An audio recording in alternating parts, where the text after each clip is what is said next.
the unity of the European Union, I think, against this Russian invasion. Right, Dave McKenzie, live for us there. Thank you so much.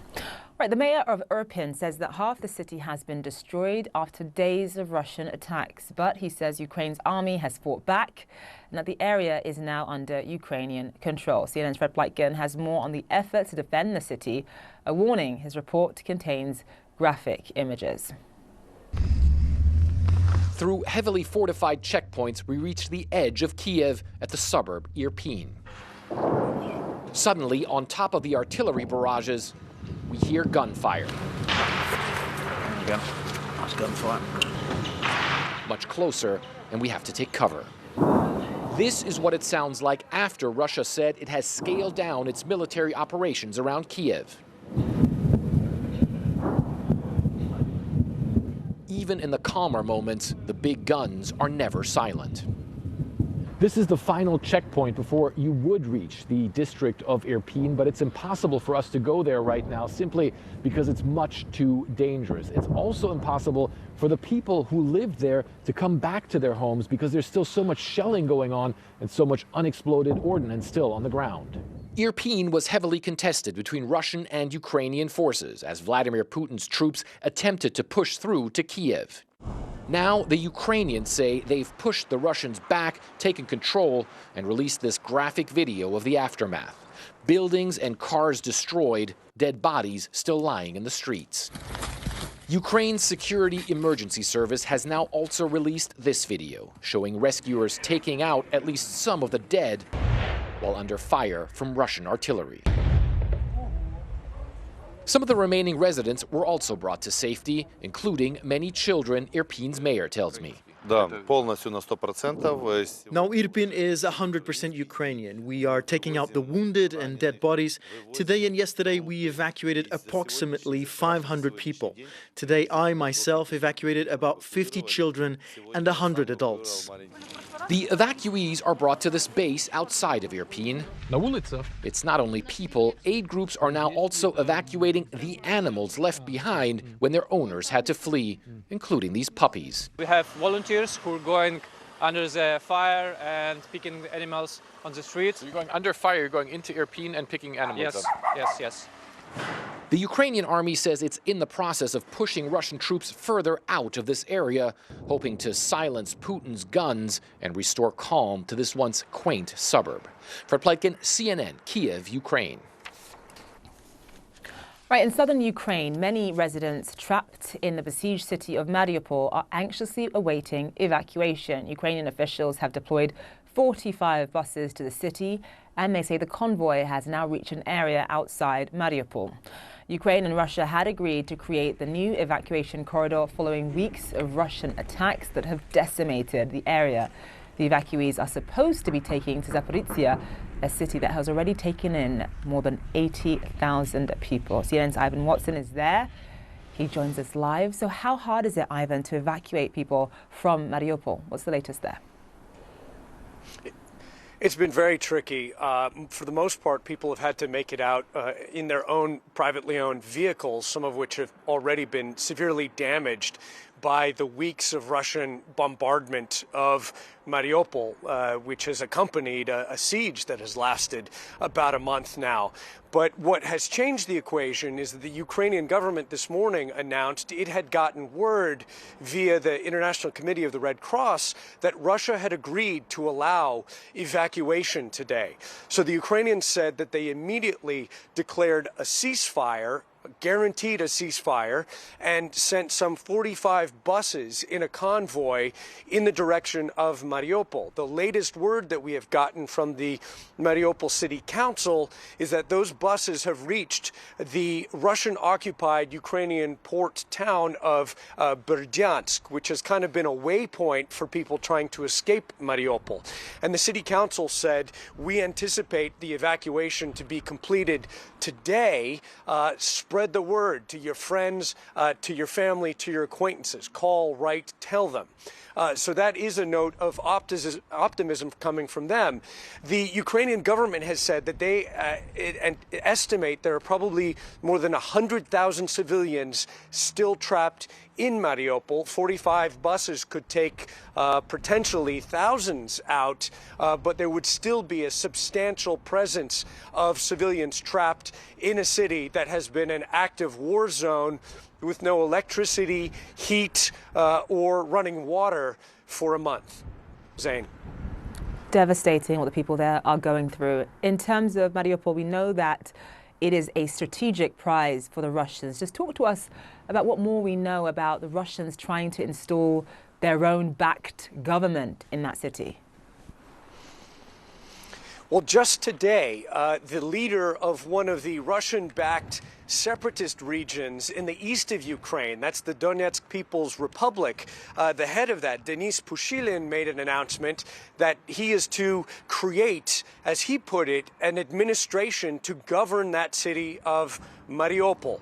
It's a striking announcement, especially if you consider the fact, A, that there are still Ukrainian armed forces holed up in part of that city that are still waging deadly battles against the Russian military siege of the city.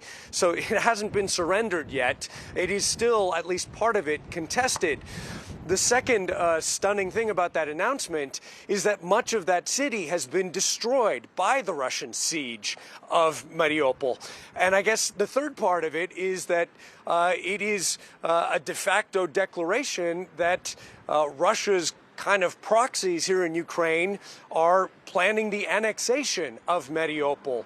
And that would fit in with what many analysts say is a plan coming from Moscow from the get-go to establish a land corridor between the Crimean Peninsula, which Russia annexed in 2014, and mainland Russia. I think Ukrainians would, and especially many of the residents of Mariupol that I've talked to who have fled that city, would be very much against annexation, but that may be moot because they've been already forced out of their city by the Russian military. Right, Ivan Watson, live for us there. Thank you so much. Now to the port city of Mykolaiv, where at least 20 people have now been confirmed dead in Tuesday's strike on a government building. Half of the structure was demolished. CNN's Ben Wiedemann has a first-hand look at the devastation. Somewhere in this jumble of concrete, bricks, and twisted metal are more bodies, trapped in the ruins of the office of Mykolaiv's regional governor. Tuesday morning, a Russian missile struck the building, killing more than a dozen people, wounding many more. They bombarded our city, and only civilians are dying here. Mykolaiv Mayor Alexander Sienkiewicz doesn't normally come to City Hall like this, but he saw war coming long ago and prepared himself. Starting from 2014, I thought that the war will be like this. So everything you see on me, these bulletproof vests, boots, anything, I bought it a couple years ago. So I started to learn how to shoot. I was in a special school for that. On the outskirts of his city, recently downed Russian attack helicopters suggest the Ukrainian military also saw this war coming. They've managed to stop Russian forces in their tracks, regaining territory lost at the start of the war. 5-year-old Misha is recovering from shrapnel wounds to his head in the basement-turned bomb shelter at Mykolaiv's Regional Children's Hospital. His grandfather Vladimir shows me phone video of the bullet-riddled car Misha's father was driving with his family to escape the Russian advance. Russian soldiers, Vladimir calls them bastards, opened fire on the car, killing Misha's grandmother and mother. As we speak, the air raid siren goes off. Taking shelter is an oft-practiced drill. Stay calm and carry on. And Ben Wiedemann joins us live now from Mykolaiv. So Ben, just give us some more color on some of the extraordinary accounts of bravery that you've seen on the ground there as you've spoken to ordinary people in and around the city. I mean, the bravery, Zane, that you see here is the fact that people continue to go about their daily lives despite the fact that the city comes under daily bombardment, that every hour you hear the air raid sirens. But for instance, right here behind me, just to explain the mess behind me, these are trees that city workers have cut down. They're using the big trunks to reinforce trenches and barricades around the city. The smaller branches are given to soldiers on the front lines for their campfires. And also what we've seen this afternoon, for instance, two old gentlemen drove up in an old Lada, and one of them told me that he is hosting displaced people in his business and that he's coming here to get firewood to keep them warm. And this is sort of the thing you see just going around the city.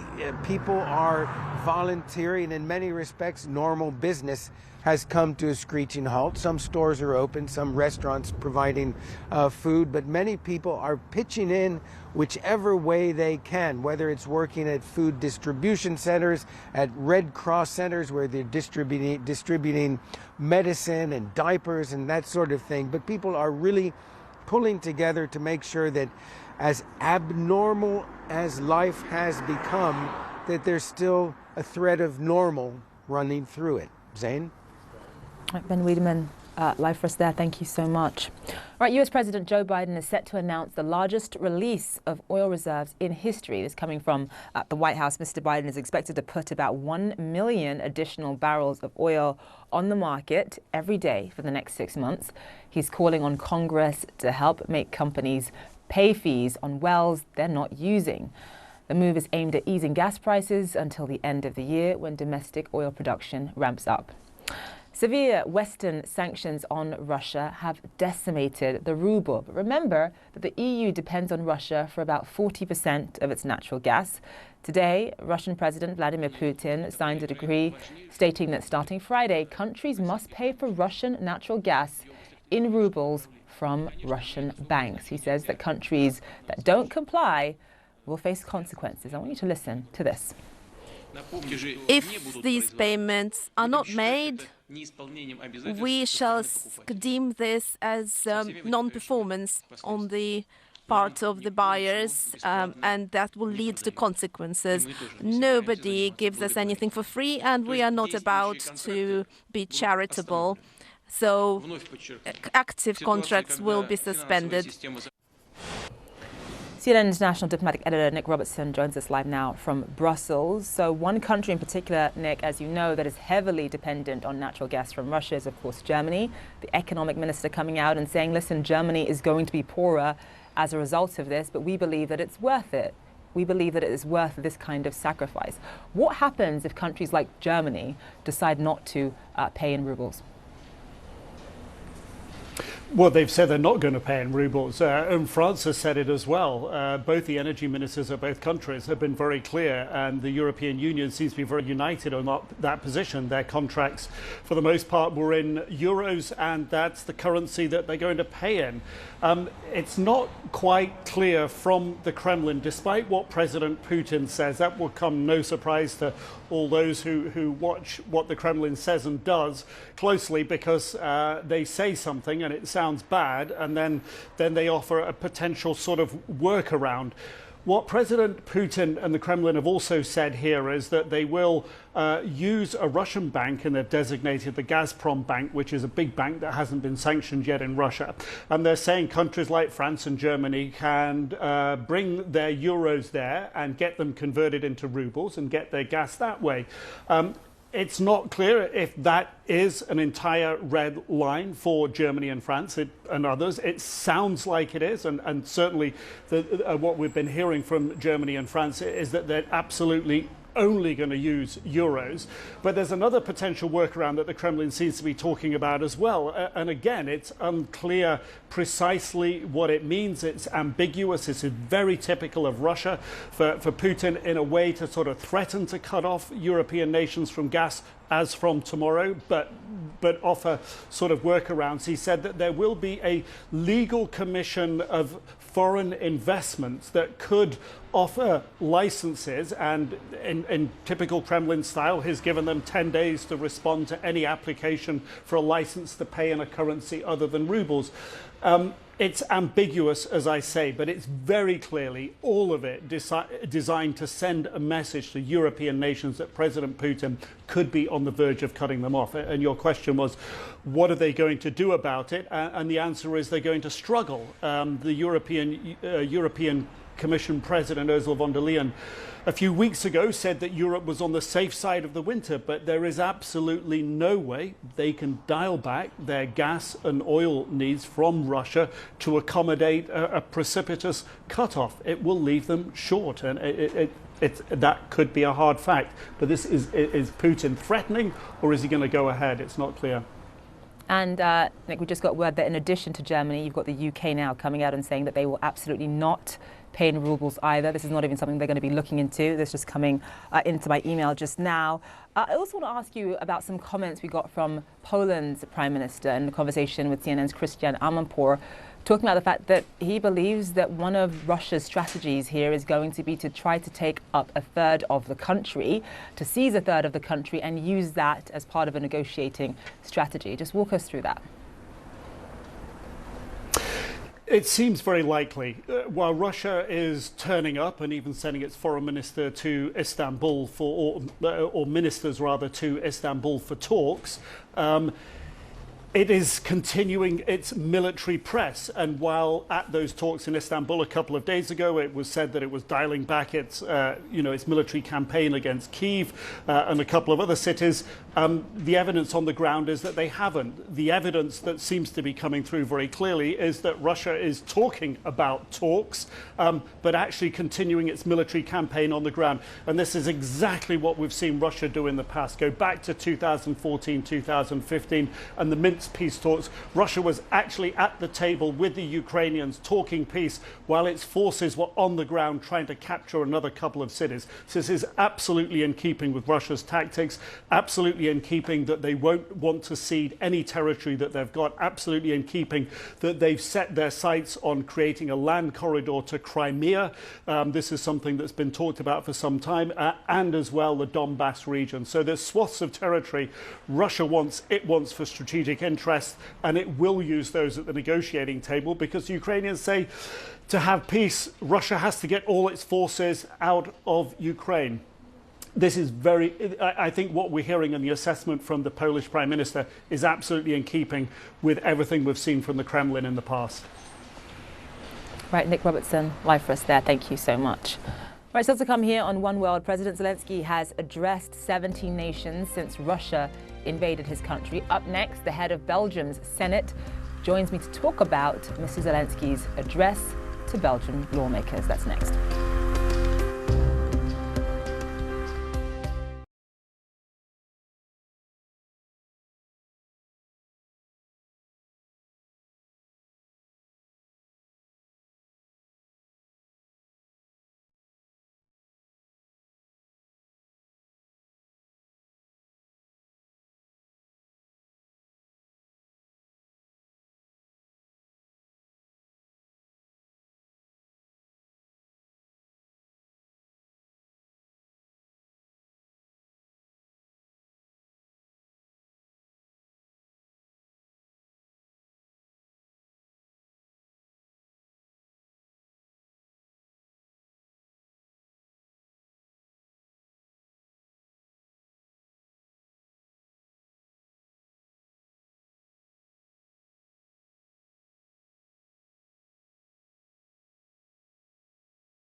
Right, we've just learned that Russian forces have withdrawn from Chernobyl. That's according to the Ukrainian government. The Chernobyl nuclear power plant near the border with Belarus is home to the worst nuclear disaster in history. It fell into Russian hands in the first week of the war.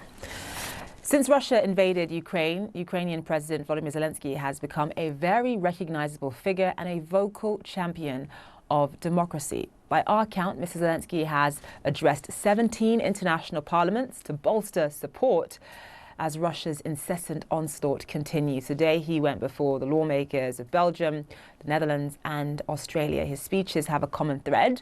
Mr. Zelensky describes the death and destruction this war is inflicting on his nation and how President Putin is a threat to democracy everywhere. But he has also been masterful at tailoring his speeches to resonate with the lawmakers before him.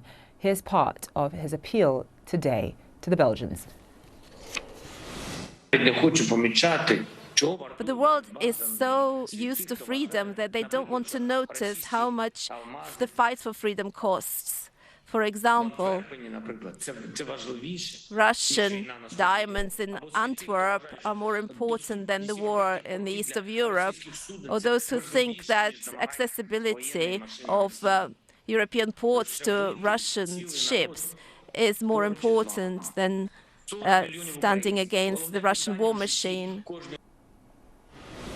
With me now is Stephanie Doze, the President of the Senate of Belgium. Stephanie, thank you so much for being with us. Before we get to what Mr. Zelensky actually had to say, I want to talk about what the ambience was in the room, because you had this sort of coming together of the different parliaments in Belgium, the federal parliament and also the regional parliaments as well, which is quite remarkable. And then on top of that, you had a violinist playing the Ukrainian national anthem before Mr. Zelensky spoke. Just walk us through what the mood was there.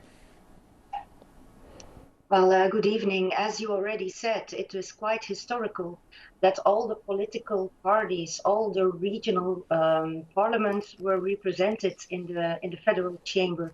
This is quite historic. And on the other hand, it was very, very emotional. Before Mr. Zelensky spoke, there was the anthem from Ukraine, who was made by Polish musicians, and it was very moving. And Mr. Zelensky stood up and he held his hands on his heart, and it was for us very emotional. A lot of people, I saw them, they were crying.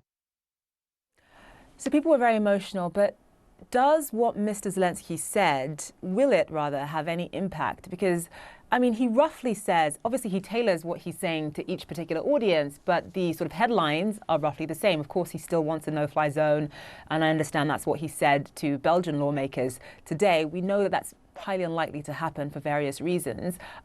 Beyond obviously people crying and people wearing the Ukrainian colors, blue and yellow, and people getting emotional and giving him a standing ovation.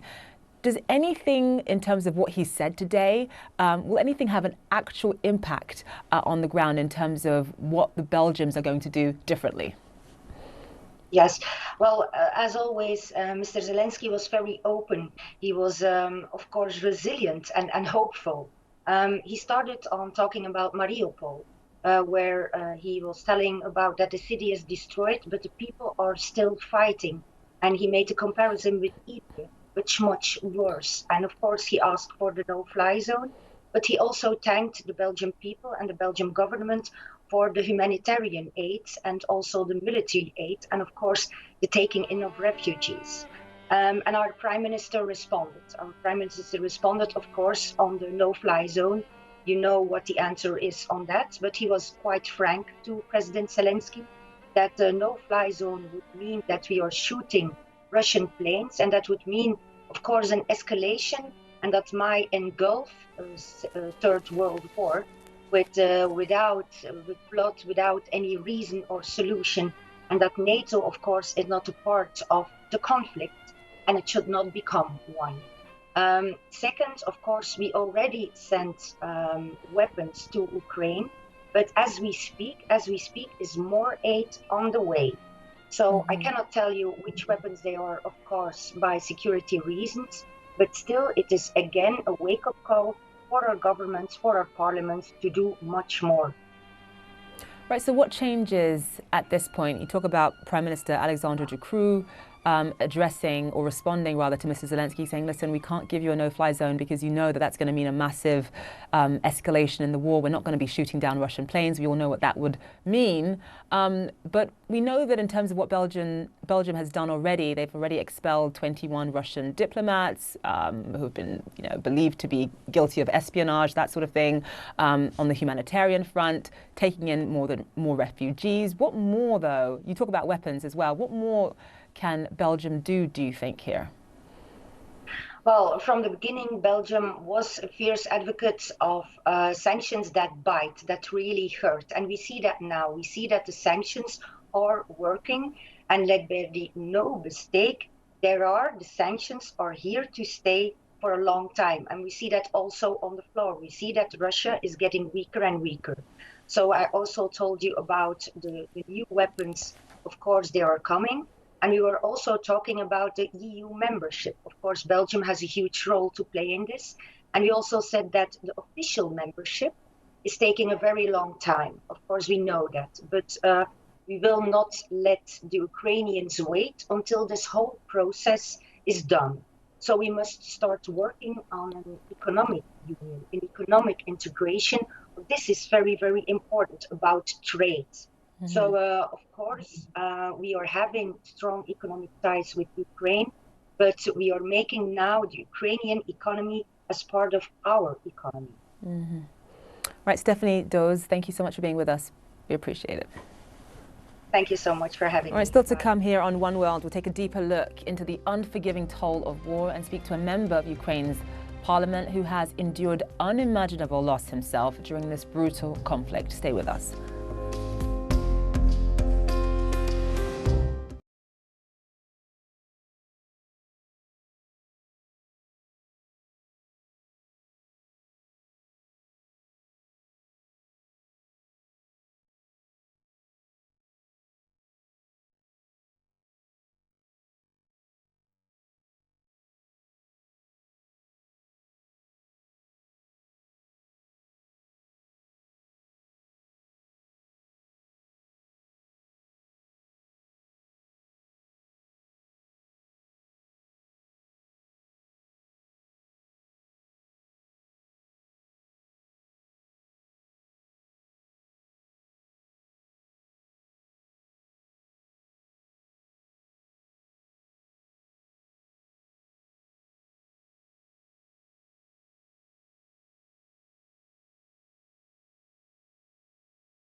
Hello and welcome back to One World. I'm Zain Asher. Russia's brutal and unprovoked conflict in Ukraine marches on for the 36th day. And for more than a month now, the war has broken and battered the innocent people who have been forced to live through it. The United Nations puts the civilian death toll at more than 1,100. Nearly 2,000 have been wounded since the invasion began. But the exact number of lives lost during this cruel war may never be known. Homes and livelihoods have been destroyed from the constant and indiscriminate shelling. Communities across Ukraine are suffering irreparable damage. Their future at this point still unknown. Millions have fled their once safe and secure cities, unsure of where they will go next. According to the UN, half of all the refugees are children. The true cost of this war will be impossible to measure for both sides. The trauma will be felt for years and even generations to come. Making it worse, the uncertainty of just how much longer this conflict will continue and how much more people will have to endure. Our next guest knows the consequences of war all too well. His close friend, journalist Alexandra Kuvshinova, was killed along with a cameraman when their vehicle was hit by fire this month. Sviatoslav Jurash is the youngest member of Ukraine's parliament. He joins us live now from Kiev. Sviatoslav, thank you so much for being with us. You have been through a lot over the past 5 weeks. How does the battle to defend your country intensify and change given the personal loss that you have endured? It only creates certainty that we need to make all that sacrifice. All those people who have given their lives in this fight for our future, for our independence, for our sovereignty, for our integrity, that their dream of Ukraine, independent, sovereign, united, becomes a reality. So the point is, we are now defiant, not just in terms of getting that done, but just getting justice for all of them. You are the youngest member of parliament in Ukraine's history. You're in your mid-20s. You're incredibly young. Your job description technically is all about partly foreign policy, interparliamentary cooperation, and also protecting the rights of Ukrainians abroad. Fighting and bearing arms is not part of the job description. Yet here you are fighting on behalf of your country. How has the past 5 weeks changed you as a person, especially given how young you are? The fact is that Kiev, the capital of Ukraine, was the frontline city from day one. So the fact is that everybody who stayed in Kiev, everybody who chose to become a part of this battle had to learn soldier skills and to become soldiers in one way or the other. For myself, I mean, it was very clear that this battle will involve everybody, and hence I couldn't miss this for the world. It is battle for the future of our country, because the future was decided by those who decided to stay here now and fight for our future, not just sit back somewhere. And that's why I joined. That's why I am part of this fight in one way or the other, in all ways that you can imagine. So from a personal perspective, I mean, I'm deeply sorry for your loss with Alexandra. We covered it extensively, of course, because she was working for Fox News at the time as well, as was Pierre as well, the cameraman, and I'm deeply sorry for what you have been through. You also, on top of that, have a 2-year-old. You have a 2-year-old son, and I understand that your son is still in and around the city. What has that been like, being a father amid all of this? My son is not in Kiev. I am from the west of Ukraine, from Lviv. So my son is in Lviv.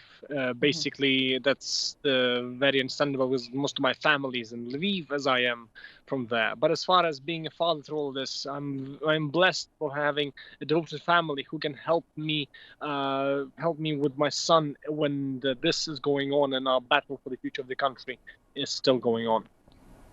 And right now you're spending time with soldiers who have a lot of experience fighting against the Russians, especially over the past 8 years. They are training you. What has that been like? Just explain the process and some of the things you're learning as you train to fight for your country. Not just with soldiers, I enlisted to join the fight myself. As far as the fight and getting the skills you need, yes, part of the routine is getting those skills that I rudimentary had and improving them with those who have spent time for the last 8 years in the battle happening in eastern Ukraine. So yes, the point here is that to be armed and ready for whatever comes. Even though I survived my share of shellings and shootouts, this is still nothing compared with what these soldiers went through in the fighting over the last 8 years. So getting the skills and know-how from them is as useful to victory as the survival in the circumstance we have right now around Kyiv. And how much have you yourself actually had to use weapons over the past 5 weeks? There was, in the first week of the fighting, there were shootouts in Kyiv itself, and I was basically in those shootouts. But the reality is, in those first weeks, the Russians were clear of the city, and the city was becoming a well-defended town. And now the fighting is going and happening around Kyiv, where I am right now. And the battle for the future of our capital is waged here as Russians try to cut our supply lines to the west, and we aren't letting them. And despite everything that's going on, despite the fact that, you know, you're training and you have picked up arms, you're still technically a member of parliament, and those duties are still, you know, you still have to fulfill them. Indeed, I voted and I will vote in several days on various legislation that comes up to us for us to increase, enhance our war effort, to get all of the nation ready to conduct this fight for how long it takes. And one of the other things that you have to do and your team has to do is also make sure that you send supplies to the surrounding areas, the towns surrounding Kyiv, outside of Kyiv, to make sure that the people and the residents who are still there get the sort of food and the medicine that they need as well. Indeed, I'm blessed with that network of people who I've known through the years, who basically came through to try and help bring supplies to the capital. So I don't just bring them to the towns around the capital. I bring them to the most embattled towns around the capital, which are suffering the most and are lacking the most, both in terms of food, supplies, medical support, doctors, and try to run convoys there with various different armed part of my team, and to try and provide whatever they need. And that's where I've actually, you know, there've been horrendous shelling in those towns, and surviving through one is quite an experience, I must say. Right, Svetslav, Jurash, thank you so much for being with us. All the best. Thank you. The United Nations says that more than 4 million people have fled Ukraine since the Russian invasion began in late February. More than half of them have gone to Poland. Neighbouring Hungary has welcomed more than 360,000 of those refugees. CNN's Matt Rivers spoke to some of the new arrivals about what finally drove them out of Ukraine after weeks of conflict. Zahonya train station, just across the border from Ukraine. It's here where refugees fleeing the war touch Hungarian soil for the first time. People have been arriving here since the first days of the war, but these are the people that chose to stay longer, up until they couldn't. People like Elena, who left with her husband and 3 daughters. How old is she? 5. And she asked if the tank would shoot at us. Yes, because she saw tank every day, because She saw Russian tanks? Russian tanks, a lot of Russian tanks. Elena says Russian soldiers had occupied her village and set up artillery positions, and that Ukrainian forces started to target them. Just a few days ago, she says there was an explosion about 100 meters from her house. Right after it hit, she knew it was time to go. She says, I thought to myself, I'm 34, I have 3 children. It can't end like this. So we walked right into the forest for 2 hours. A Ukrainian soldier then stopped us and told us that there were snipers everywhere. They put us underneath shields and walked us to safety because there were firefights everywhere. They never wanted to leave, she said, but eventually she had no choice. It is a common sentiment from those here who waited for weeks after the invasion to make a brutal decision to flee the only home they've ever known. Olesia Lahuta was one of them. We stayed a really long time after the war started, she says, about a month. But every day the sound of the bombing got closer and closer, and our children are small. Our building didn't have a basement, and there was no cover available. So she joined the hundreds of thousands of other Ukrainians that have arrived here in Hungary. And as her kids sit and play in her lap, she gets emotional about the threat to their lives and others. I can't understand why, she says, choking up. There are lots of small children who died, and I can't understand the purpose of this war. It's not only my children that are in danger. The Ukrainian prosecutor's office says at least 145 children have died in the war, a number that is almost certainly an undercount. Olesia fled because she didn't want her kids added to the list. And now she gets back on the train, headed toward Budapest, with an uncertain future amidst a horrible war. Matt Rivers, CNN, Zahun, Hungary. And if you feel moved to help people in Ukraine who may be in need of shelter, in need of food and water and other basic necessities, please go to cnn.com/impact, where you'll find lots of different articles and lists of charities where you can help. We'll be right back.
South Korea says its neighbour to the north isn't telling the complete truth about its missile test last week. North Korea launched an intercontinental ballistic missile Thursday, its first in 4 years. It was billed to be Pyongyang's most advanced one yet.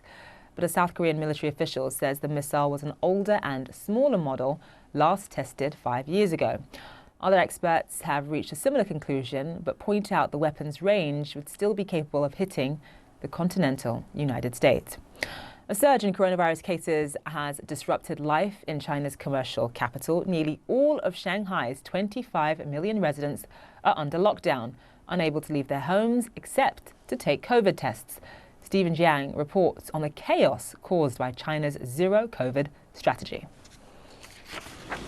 The situation in Shanghai has become so dire, local officials on Thursday basically apologized for being ill-prepared for this surge of COVID cases in their city, acknowledging problems in mass testing and quarantine, as well as providing medical care and daily necessity items to millions of residents in the city. Now, this belated mea culpa came after days of confusion and chaos. Remember, initially, for days, officials denied there would be a citywide lockdown, and then it's been a very flawed rollout and enforcement, leading to a panic buying throughout the city, which some experts have blamed for further spreading the highly contagious Omicron variant. And then, of course, reports and images have emerged of thousands of people who tested positive being crammed into a hastily constructed isolation facilities in very crowded and primitive condition with little medical care being provided on site. And more worryingly, there are increasing tales of the elderly being left to fend for themselves, as well as a growing number of patients seeking medical attention for non-COVID related causes being turned away by hospitals that were either closed or became COVID patients only, leading to a few deaths, including more recently on Wednesday, a patient who suffered a severe asthma attack, unable to receive emergency care even though an ambulance parked just outside of his apartment complex. Now the government has acknowledged this tragedy and suspended a doctor involved, but all of this is really painting an increasingly bleak picture in Shanghai, China's biggest and wealthiest and long considered best managed city. And all of this, of course, prompting for the first time a lot of serious debates and backlashes against China's zero COVID policy, with many people questioning the science and true costs behind this strategy as the rest of the world continues to reopen and move on. But amid all the controversies and confusion, one thing is clear: the continuation of the strict zero COVID policy is under the personal order of Chinese Supreme Leader Xi Jinping, as state media has made clear earlier this week. So it's very unlikely local officials will change course anytime soon. Stephen Jiang, CNN, Beijing. As the Russian president doubles down on his demand for gas contracts to be paid in rubles, the turmoil in energy markets is being felt all over the world. We'll tell you what the US president is set to do when we come back.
In just about 30 minutes from now, the US president will address rising energy costs exacerbated by the Ukrainian war.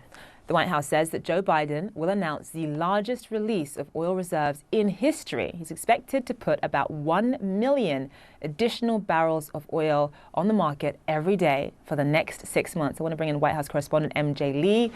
MJ, this could total to about 180 million barrels of oil over the next 6 months. Just a desperate attempt by the White House to push energy prices and gas prices especially lower. That's right. This is such a clear sign of how much high oil prices is really on the minds of top White House officials. Just to recap again, what it is that the president is going to announce in just a few moments.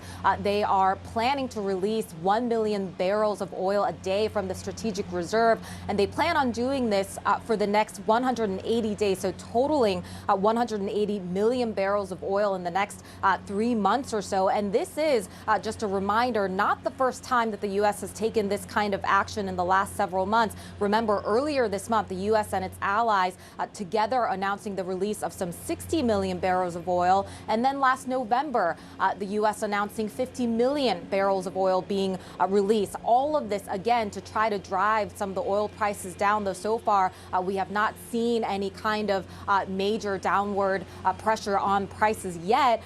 Now, the other part of what President Biden is going to focus on when he speaks is trying to get a production of oil up.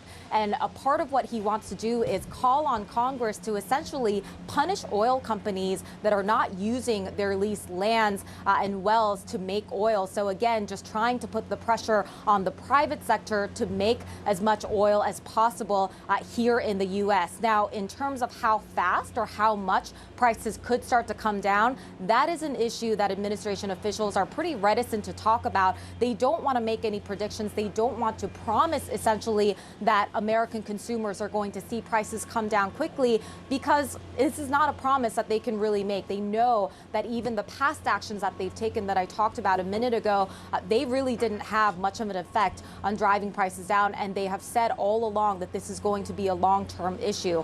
So this is not an issue that White House administration officials know they can sort of snap their fingers and fix overnight, Zain. Yeah, and it's important to remember that this is a midterm election year. MJ, Lee, live for us there at the White House. Thank you so much.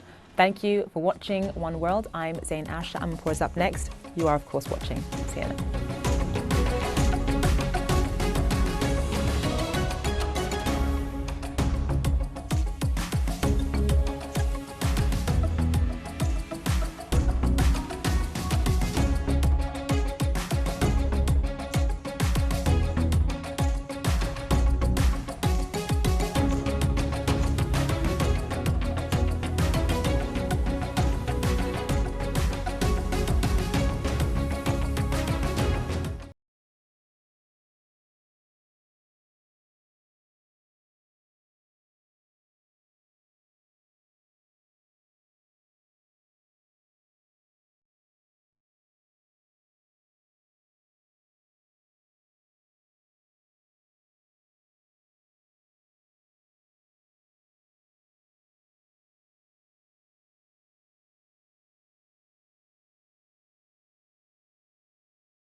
Hello everyone and welcome to Amanpour live from Kyiv. Here's what's coming up.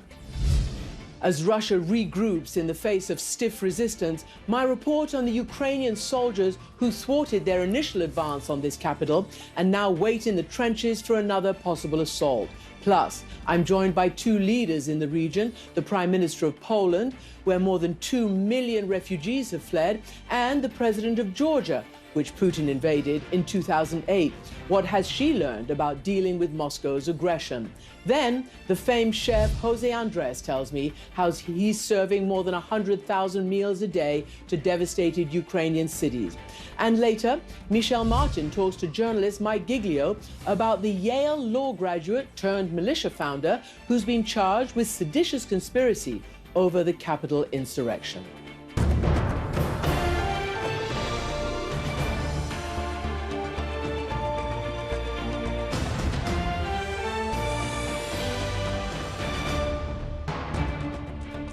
Welcome to the program, everyone. I'm Christiana Amanpour in Kyiv. Russia has repeatedly lied about its intentions. Those clear words today from the NATO Secretary General about Moscow's claims of de-escalation. Indeed, Russian forces are still pounding this city and others. So what is Putin up to? Here's more from NATO Chief Jens Stoltenberg. According to our intelligence, Russian units are not withdrawing but repositioning. Russia is trying to regroup, resupply, and reinforce its offensive in the Donbas region. At the same time, Russia maintains pressure on Kiev and other cities. Indeed, we've just heard pounding of this city in the last several minutes. Ukrainian officials say Russian forces may be doing its regroup and resupply in Belarus. Does that mean the Kremlin is in this for the long haul? Well, President Putin today called for 140,000 more Russians to be drafted, perhaps to fill in for what British intelligence says are some troops who are refusing orders. And the Americans add that Putin is being misled by his own advisors about how badly his war is going. That is a reality I saw for myself today when I traveled to the outskirts of this capital and met with some of the soldiers who halted Russia's momentum in the very early days of the war. I also got a sense of the humanitarian crisis plaguing this country. The first thing you notice approaching the front northeast of Kyiv are the lines of villagers waiting for humanitarian handouts. They receive a bag of bread and basics to get them through these difficult days. The first week of the war, a shell hit us near the greenhouse. We barely survived, says this woman. We had help from strangers around us. They gave us bread and canned food. We wouldn't have managed otherwise. No one here knows when this war will end or whether Russia still has designs on Kyiv. The front line is about a mile away. For now, an uneasy calm prevails ever since the Ukrainian defenders stopped the Russian advance here. It was February 28th, they say, day 4 of the war. They want to show us how they did it, but first we have to clamber over the bridge they downed to see the armored column they managed to take out. The riverbank is littered with their skeletons, and this was a turkey shoot. Russian armored vehicles and tanks had come off the road to avoid the anti-tank mines, only to find themselves unable to cross the bridge and unable to reverse in time. Ukrainian forces tell us none of the soldiers inside survived. A little further up the road, 2 tanks have been virtually smelted, blasted almost to smithereens. 40-year-old Yevgeny, a veteran fighter, proudly tells us this was his handiwork. We all here have one role, to keep the enemy off our land, he says. First thing they did after seeing the village, they started to shell houses, just like that. They didn't see us. They didn't know we were here, so they just started to work on houses. And so I took the tank in my sights and I fired a rocket. And goodbye to him. The destroyed vehicles are stamped with an O. The Ukrainian officers here tell us this identifies them as Russian units that entered from Belarus to the north. Oleg is the officer who commanded this operation. As for now, looking at previous fighting we've had, I can tell you that we are trained better, he tells me. We have stronger morale and spirit because we're at home. They are afraid, but they go because they're made to. He's been battle-hardened ever since the first Russian invasion in 2014. He says his side has enough weapons, ammunition, and determination to win. I can tell you I'm almost sure the Russians are regrouping and not retreating, he says. Besides, we are preparing ourselves to go forward. We're not preparing just to defend here. US and British intelligence say Putin seems to have, quote, massively misjudged this situation and clearly overestimated the abilities of his military to secure a rapid victory. And this old lady tells us, I have seen one war and here we go again. I wish Putin would go away. The people of this land remain stalwart and the soldiers remain dug in, hoping they can continue to withstand whatever Putin has in store for them next. And today, President Zelensky of Ukraine addressed 3 more international parliaments.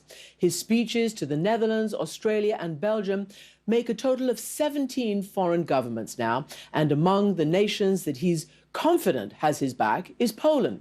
The country that not too long ago found itself at odds with the European Union has become central to this unified struggle. Mateusz Morawiecki is Poland's prime minister. Earlier today, he joined me for an exclusive interview with a warning for Putin and a message for America. Prime Minister Morawiecki, welcome to the program. Hi there, thanks for having me.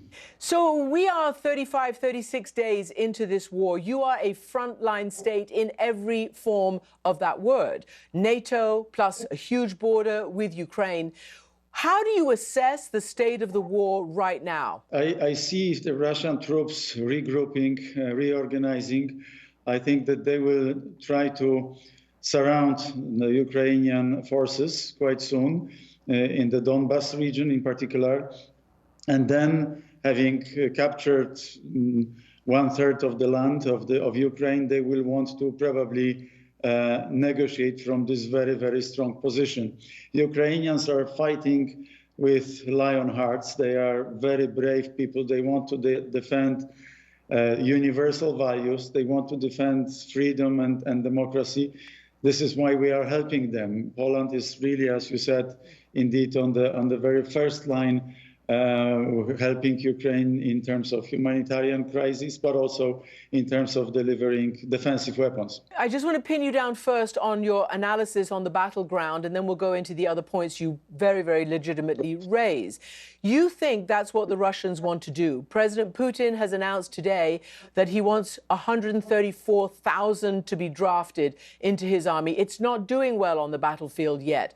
Do you think, or how long do you think it would take him to do what you said, take 1/3 of the country, essentially, and negotiate it from a strong hand, which most analysts don't believe he has right now, that strong hand? Well, I wish that Ukraine defends its border and that there is no one Russian soldier on the Ukrainian soil.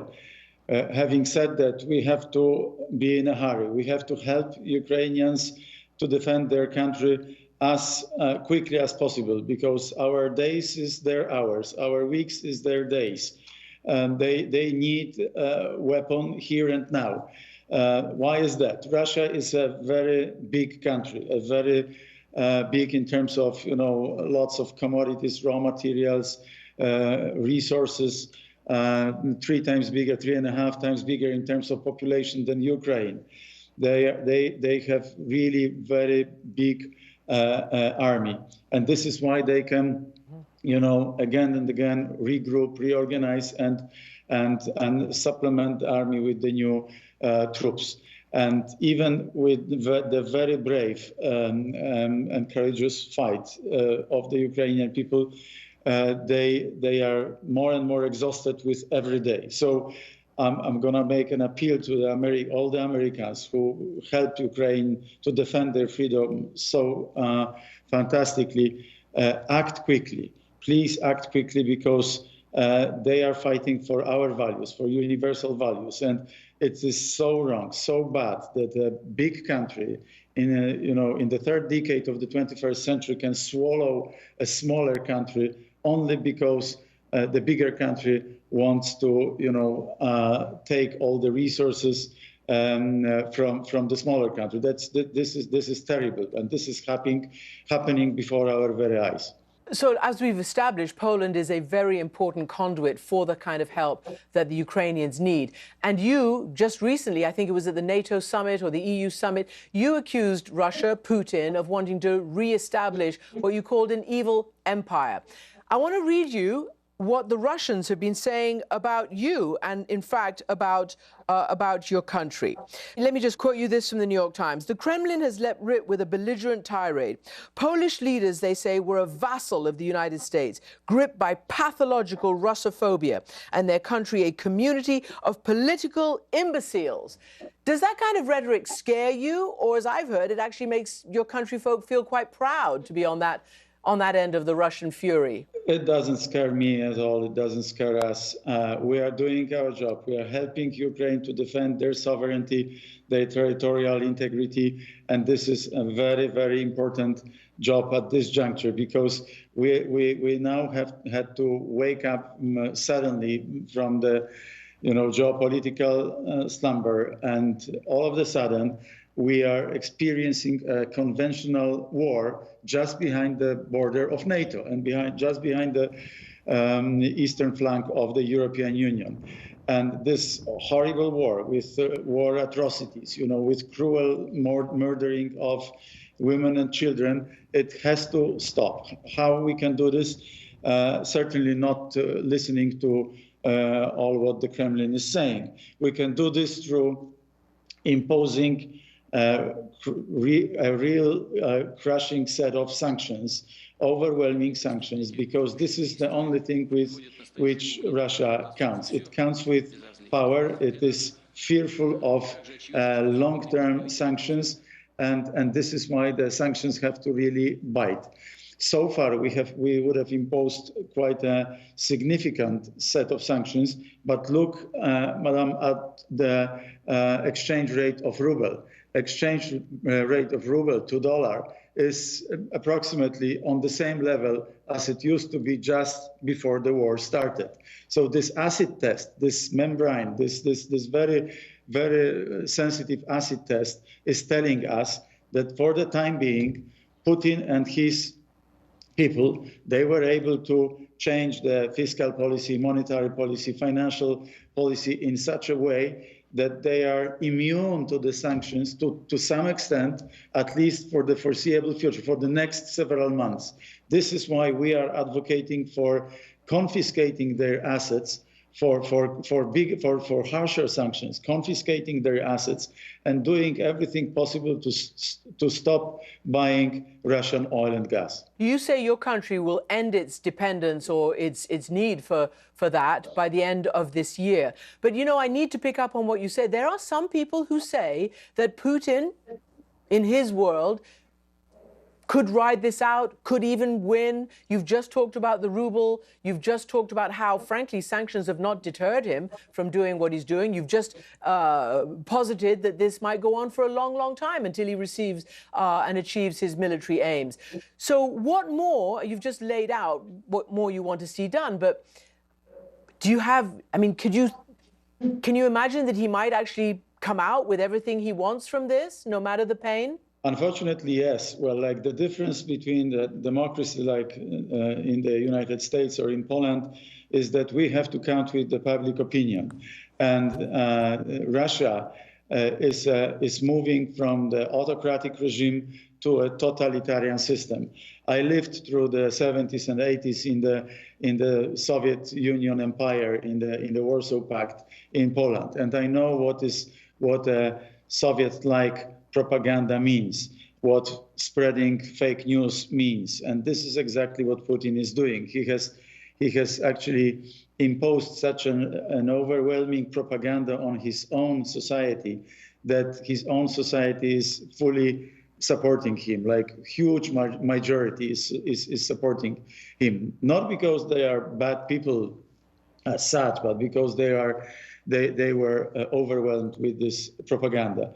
And this is why for the next weeks and next couple of months, Russia is prepared for this war. I'm not so sure if the West, if the United States, the European Union, NATO is as well prepared. not in terms of our economy. Our economy will survive it much more easily than Putin's economy. But our public opinion will get tired with this war, as we already observed. This is why I'm making this appeal to all the good people in the United States. Do not get tired with this, because it is the focal point this is a turning point in our history.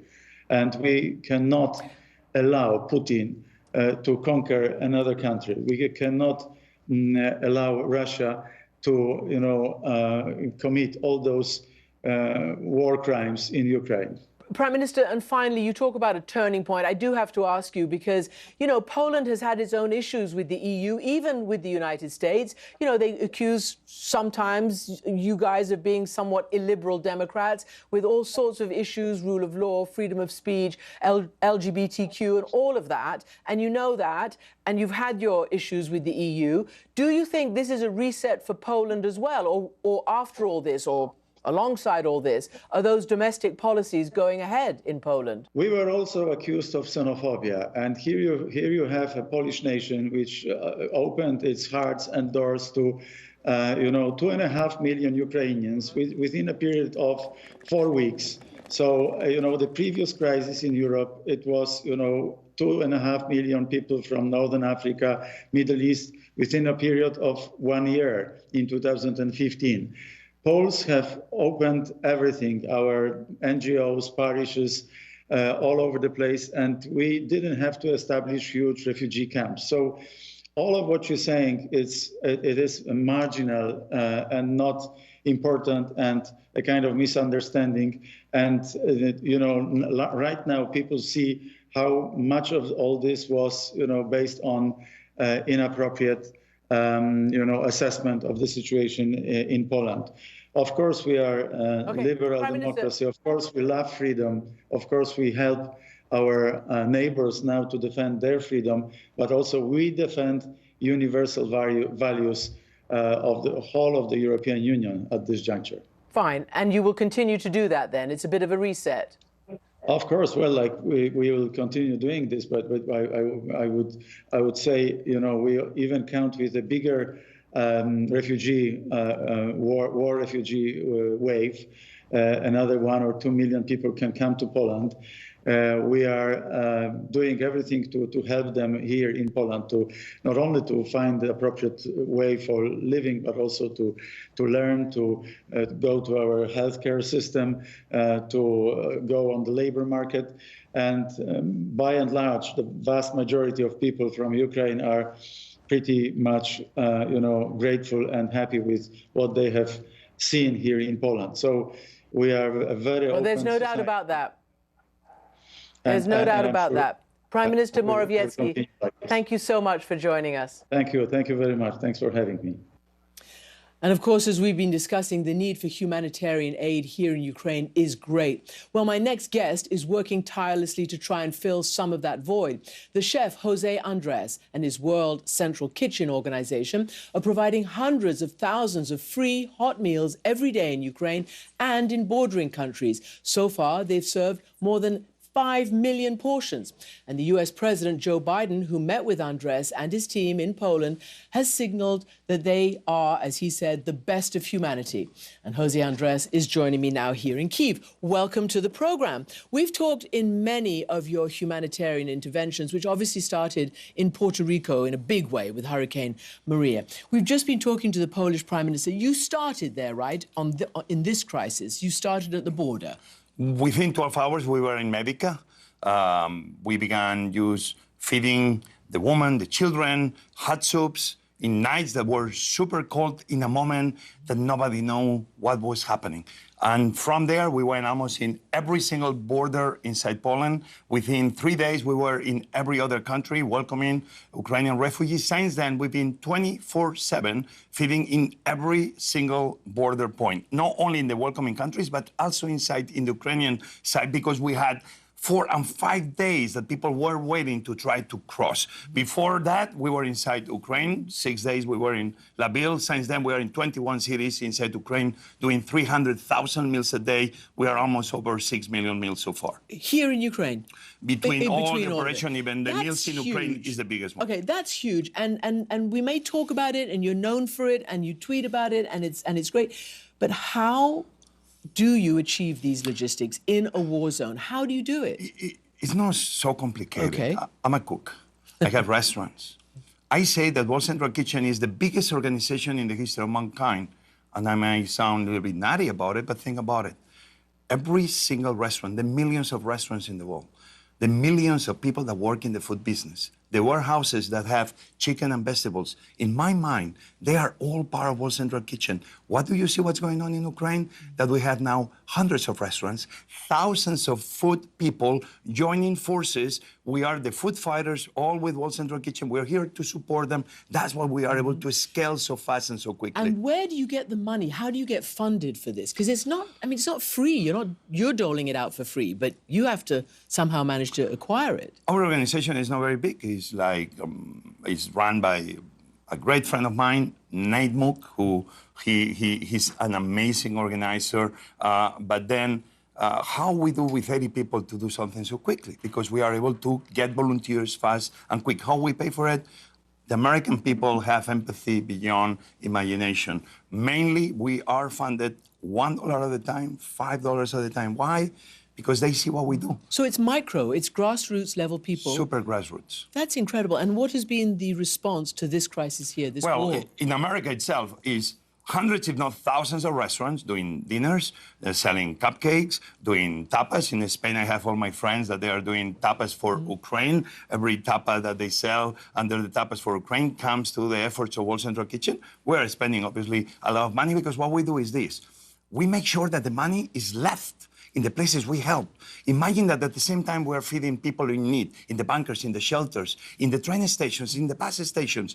That money goes to buy local food from local farmers, goes to help those restaurants that nobody is getting rich, nobody is making money, but those men and women that are doing it, we're able to tell them, you're doing 100 meals, what if we tell you that we support you to do 1,000? Imagine we do the same with every restaurant. We can feed anybody, because when everybody wants to do it with heart, the only thing we need to put is the resources and everything will happen. Okay, so here, you know, there are places which you can't get to. I mean, sadly, Mariupol pretty much is the one that's mostly besieged and nobody can get in there. I know you're going to try, but you are sending on trains and on wagons, you're sending stuff all over. You mentioned Nate Mook. He is in Kharkiv, which is not exactly peaceful right now. It's been bombarded. We're going to play a little soundbite from him and what he says about this.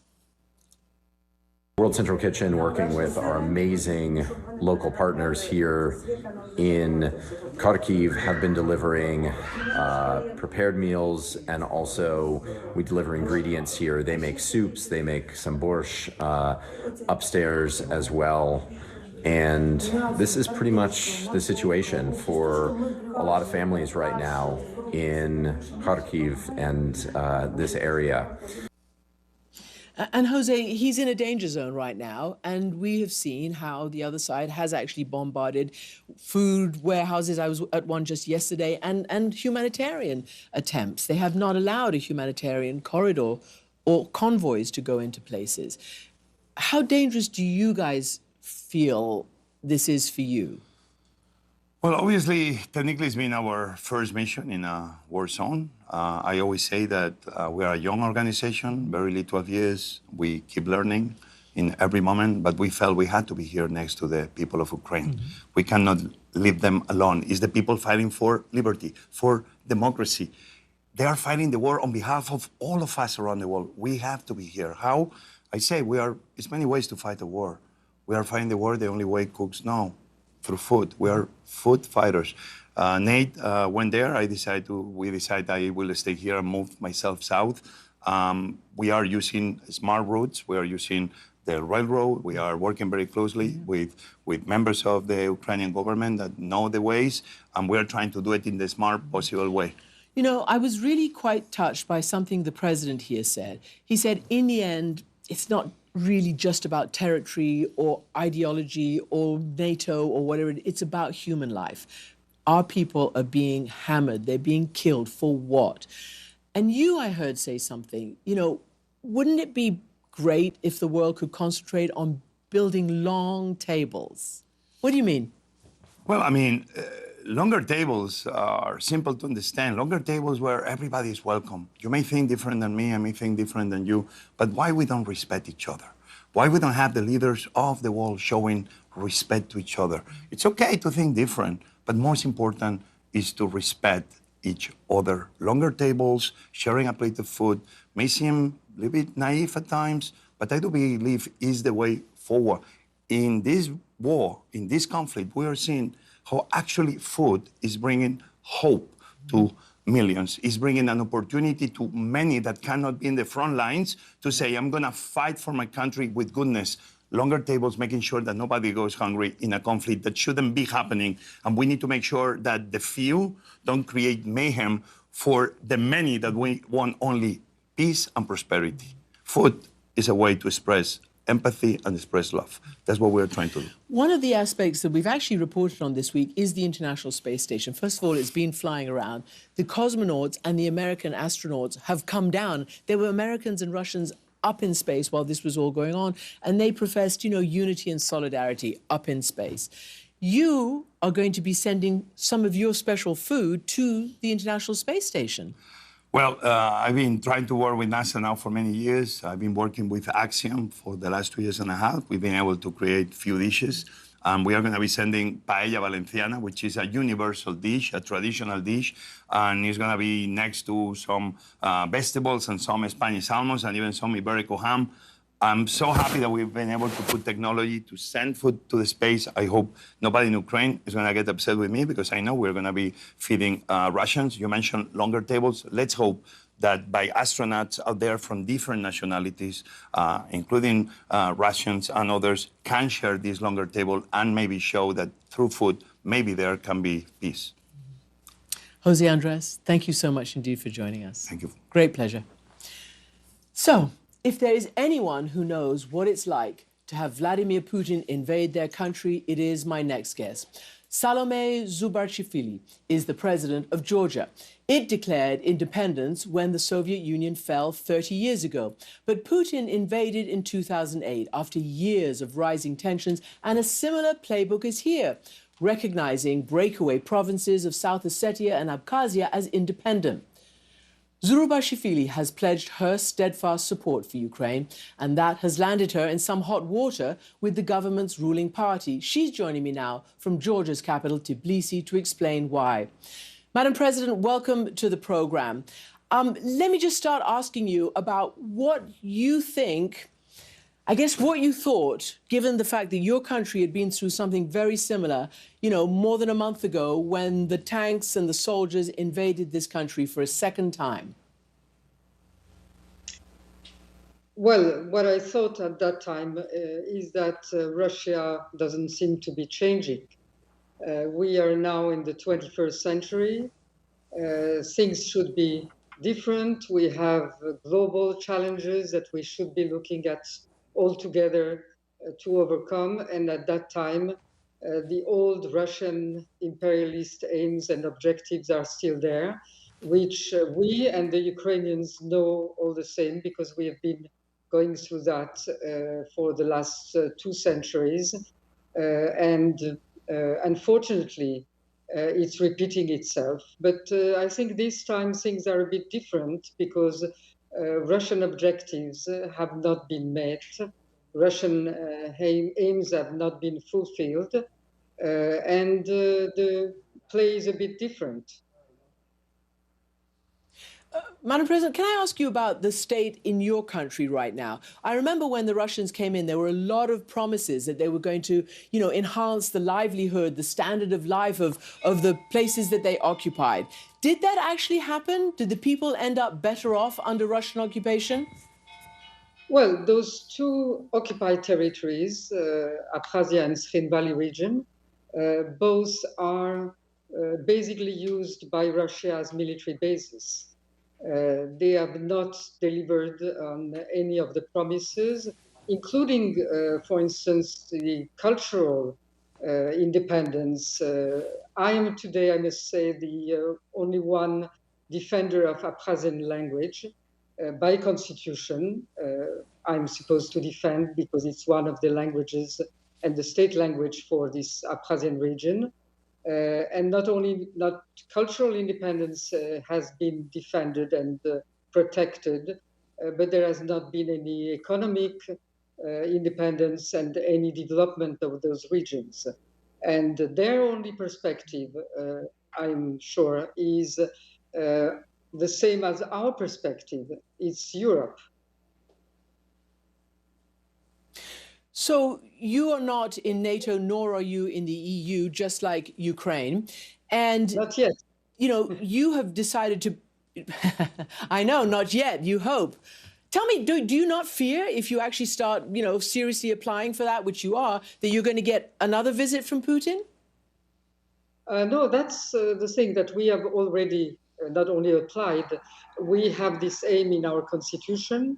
And the interesting fact is that after 2008 war, the Russian-Georgian war, which probably was aimed at discouraging us from going towards Europe and towards Euro-Atlantic integration, this course has been even accelerated in the way that we have received visa liberalization, free trade agreement, and the association agreement.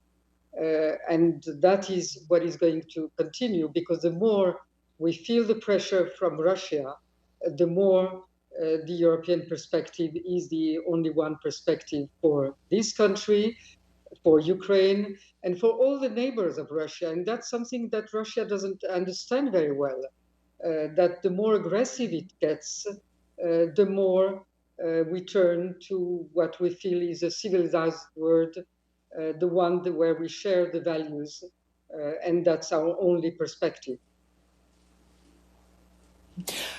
You know, you have been very full-throated in your support, and you're declaring it now, and you have from the beginning, for the people of Ukraine.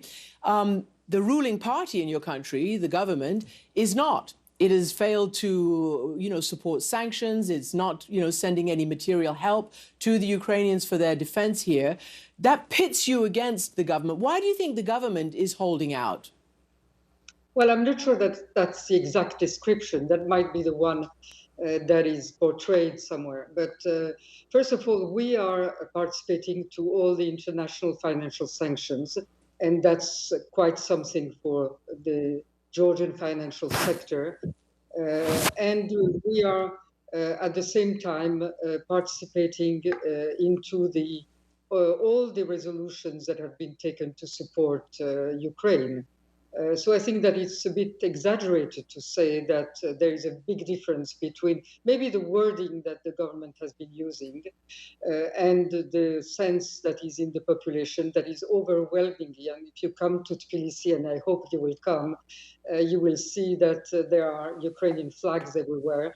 And there have been a lot of initiatives from the Georgian population to show and demonstrate their support because, as I said earlier, we share 2 centuries of common history of Russian aggressions, and we know what that means. And so I think that we are really in solidarity with Ukraine. And if the question comes to sending armaments to Ukraine, I think it's something that I would smile about, because it's not Georgia that can really make a difference and send armaments to Ukraine. There are many other countries that are protected by Article 5 that can do that, and that do that. And that's very important, that those countries that are protected, that have their security guaranteed, do everything that they can to support Ukraine. And in that sense, I would completely side with the Ukrainian president to say that whoever can do more should be doing more. So I sort of started by asking you, you know, your experience in Georgia with Russian invasions. But what about what you've learned that might be useful for Ukraine? I mean, what do you think are Putin's actual end goal, his end game in this country? I think that probably right now he doesn't know what his end game is. I think that whatever the end game or the objective was at the beginning of the aggression, Russia has not succeeded in fulfilling this objective, and that's very important. At this stage in time, Russia has not won. And that's an extreme success for Ukraine, for the Ukrainian unity, for the Ukrainian resistance. I think that nobody had expected that, and certainly not the President Putin. And I don't know whether his objectives now have changed. What is important is that what he has not won through war, he will not be allowed to win through peace. We're just hearing an air raid siren going off. You know, they say they're regrouping or de-escalating around here, but we haven't really seen a huge amount of evidence of that. In fact, quite the contrary. But finally, you know, let me ask you, do you think... Only trust Russian deeds. Do you think Putin has bigger aims? Because the Prime Minister of Poland has said that he thinks Putin is in this for the long haul, and, you know, his popularity went up at home, and he may just sit and wait and bide his time until he gets what he thinks he wants. I don't think that his popularity went up. I think that when he's not successful, and I wish you to be safe there where you are and everybody around you, because I'm hearing the sirens. I think that nobody should trust the words of President Putin when he says that he's going to limit the attacks on Kiev because of the negotiations. But I don't think that his popularity is up. Nothing. We have been receiving here not only Ukrainian refugees, but also Russians that are leaving Russia. And are coming to one of the neighboring countries. So it's not a very big success in terms of popularity in Russia. And I don't think that time is running for... All right, President Zurabishvili, I'm sorry. I have to say thank you and turn away because I can't actually hear very well. Thank you so much indeed for joining us tonight. And now we turn to Washington as the investigation into the January 6th insurrection continues. Details continue to emerge about efforts made by Donald Trump and his allies to overturn the election. Donald Trump, who used to support Vladimir Putin throughout his own presidency. Now, Mark Giglio is a journalist who's focusing on war, terrorism, and national security. In his latest piece for The Intercept, he profiled Stuart Rhodes, founder of the Oath Keepers, a U.S. military group that took part in that attack. Giglio joins Michelle Martin now to discuss who he is and what drives him. Thanks, Christian. Mike Giglio, thanks so much for talking with us. Thank you for having me. Let's go back to January 6th. I think many people who saw what was unfolding will remember this kind of column of men, many of them seemingly dressed in what looked like tactical gear, heading up the steps of the Capitol. They clearly seem to be in some sort of order.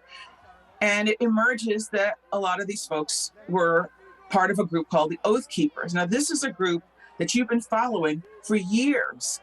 How would you define this group and how did it start? So the Oath Keepers started in 2009, right after Barack Obama's election, when you saw a big rise in right-wing militant groups in America. And they are one of the largest, if not the largest, such groups in the country. And I think the number one thing that defines them is their focus on recruiting members of the police and military who are either still serving or retired. And what's their purpose? What's the goal? They say that they're there to defend against tyranny and to protect the Constitution against all enemies, foreign and domestic. What that has meant in practice, especially since Donald Trump became president, is participating as a force supporting Trump and the Republican Party. And that's what you saw on January 6th. You've interviewed the founder of the Oath Keepers, Stuart Rhodes, more than a dozen times in the past couple of years. And again, I venture to say that until January 6th, and maybe even now, most people will have never heard that name. So tell me about him. What's his story? So he was raised by his mother mainly. She comes from a family of Mexican migrant laborers. He joined the military right out of high school, hoping to join the Green Berets, Special Forces. Instead, he never deployed. He was injured during a training jump when he was trained to be a paratrooper. He was a really hardline libertarian, big Ron Paul supporter. And after he was injured in the military, when he was in his mid to late 20s, he went back to school, started community college, went to UNLV and graduated with honors there, and then ultimately graduated from Yale Law School. And so this guy could have had a career as a lawyer or successful in politics, something like that, with his educational background.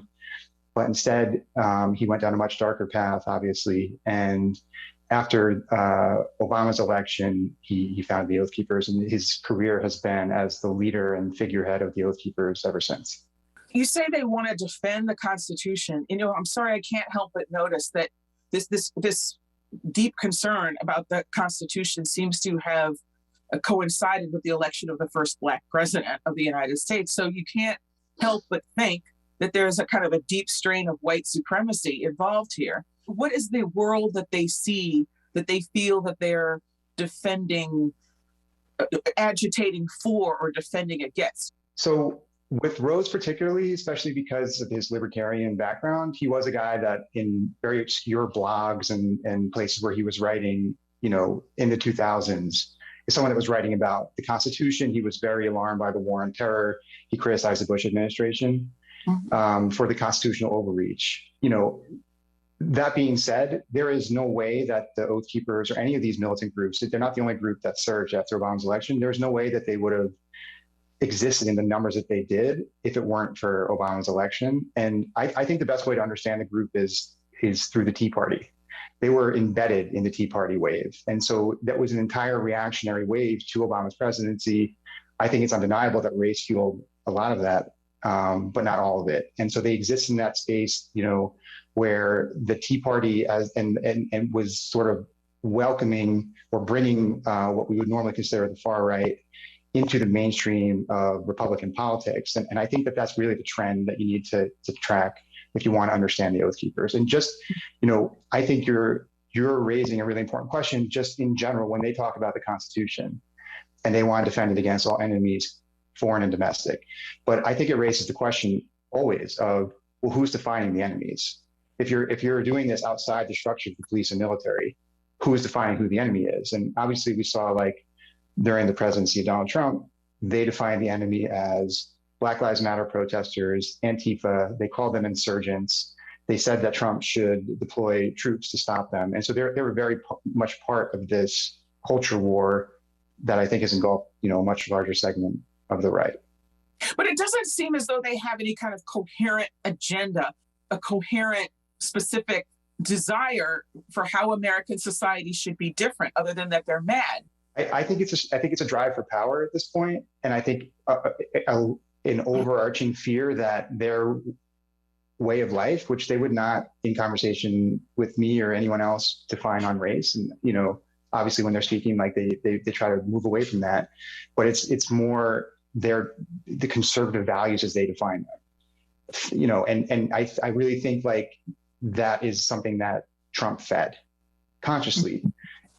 Telling, if you look at the speech with which Trump launched his reelection campaign, it's 100% geared toward this viewpoint. You are under threat. Your way of life, however you define it, is going to be taken away from you. Liberals are going to change every facet of the America and make it something different. I think the echoes of race in that are obvious, and I think so do you.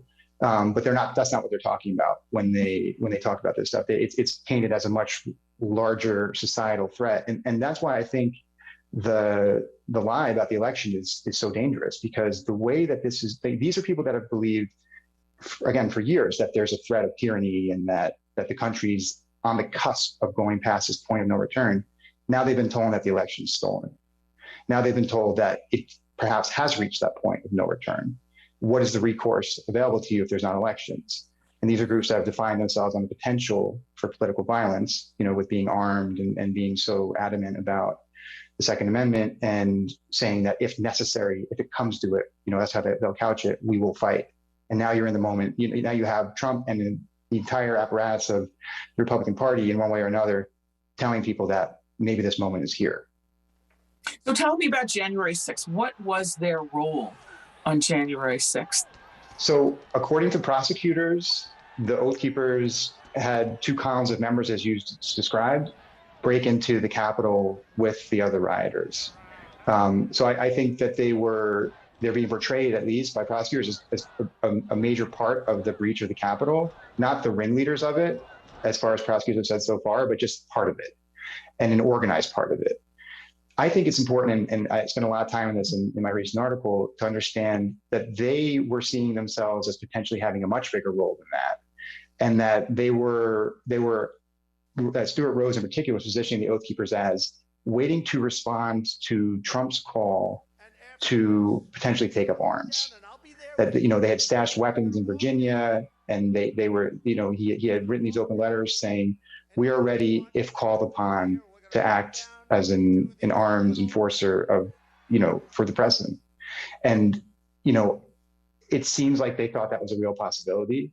I haven't found anything to say why they thought that would be a possibility, but I think it's really telling that they thought this could really happen, and that they were ready to do that as they portrayed themselves. And that's being an armed wing of a party, one part of the political spectrum, and really one person, if that had actually come true. So what happened afterwards? I mean, first of all, the former president had many days in which he, pardoned his some former associates of his. He chose not to pardon any of them. He could have, but he didn't. What now? How many of them are in custody? In fact, Stuart Rhodes is in custody now, isn't he? Yeah, so he was arrested in January and denied bail, and he's supposed to go on trial, I think, in July, or it could get pushed to this fall. And he's facing charges of seditious conspiracy, and that could be like at least 2 decades in prison. I spoke to him after January 6th a few times, and I noted, a sense of betrayal on his part, feeling like Trump had left him out to dry. He mentioned the pardons issue, saying, he didn't even pardon us on his way out of office. He could have, and I find it telling that Trump recently has been saying, if he gets reelected, he'll consider pardons for January 6 people. I think he's hearing the critiques from this segment of the right, and he's trying to respond to it. The last time I spoke to Rhodes, last time I met with Rhodes was in early January, like right on the eve of January 6th. I wanted to speak to him about the anniversary and his expectations. And he was really adamant in complaining about not receiving support from Trump or from any big players in the Stop the Steal movement. It came out in a report in BuzzFeed recently that after Rhodes was arrested, Sidney Powell stepped in with the money that she had raised and began funding his legal defense. And I think that's a major, development, as far as him actually now seeming to receive at least some support from the Stop the Steal players. So just for the record, I need to note that Rhodes has pleaded not guilty to the charges of seditious conspiracy. His lawyers describe his actions on January 6th as not criminal, not extreme, and not serious. And they insist that there's no compelling or legal reason to continue to detain him. The fact that all the other levels of government do not adhere to this point of view that the election was stolen, has any of that penetrated his consciousness? I was really struck by the fact that he could feel so betrayed by Trump, which he did, at least in my interviews with him, yet still so convinced that the election was stolen. That idea, like this sort of movement of January 6th, can even be independent of Trump. That they could just take on a life of its own. And I say in the piece, like, something like this, like whether you're Rhodes or whether you're Trump, like to think that you can know where it's going, or that you can control and influence it, I think is really probably foolish. Well, to your point about how these sympathies are sort of so deeply felt at the highest levels of our government. In fact, society. There's been news this week about the extensive conversations that the wife of one of the Supreme Court Justice Clarence Thomas's wife, Virginia or Ginny Thomas, the constant communication she was in with the former Chief of Staff, Mark Meadows. She made the point earlier that what is worrisome is that this is no longer a fringe, that there are sympathies of these groups at the highest levels of the Republican Party, and indeed, because of that, in the government. So what do you make of that? Yeah, it's, I try to like use the case of like someone like Stuart Rhodes to tell this story of what has happened to the conservative movement writ large. So you take a guy like him, before Obama's election, would have been considered fringe, far right, the libertarian, Ron Paul movement, which never has any chance of power, right? He has watched his worldview and his mindset, which is, the conspiratorial worldview, the idea that of the fight against tyranny, being reinforced to him and to anyone who thinks this way by the power centers in the Republican Party, by senators, by the president, the wife of a Supreme Court justice. What would that tell rank and file conservatives?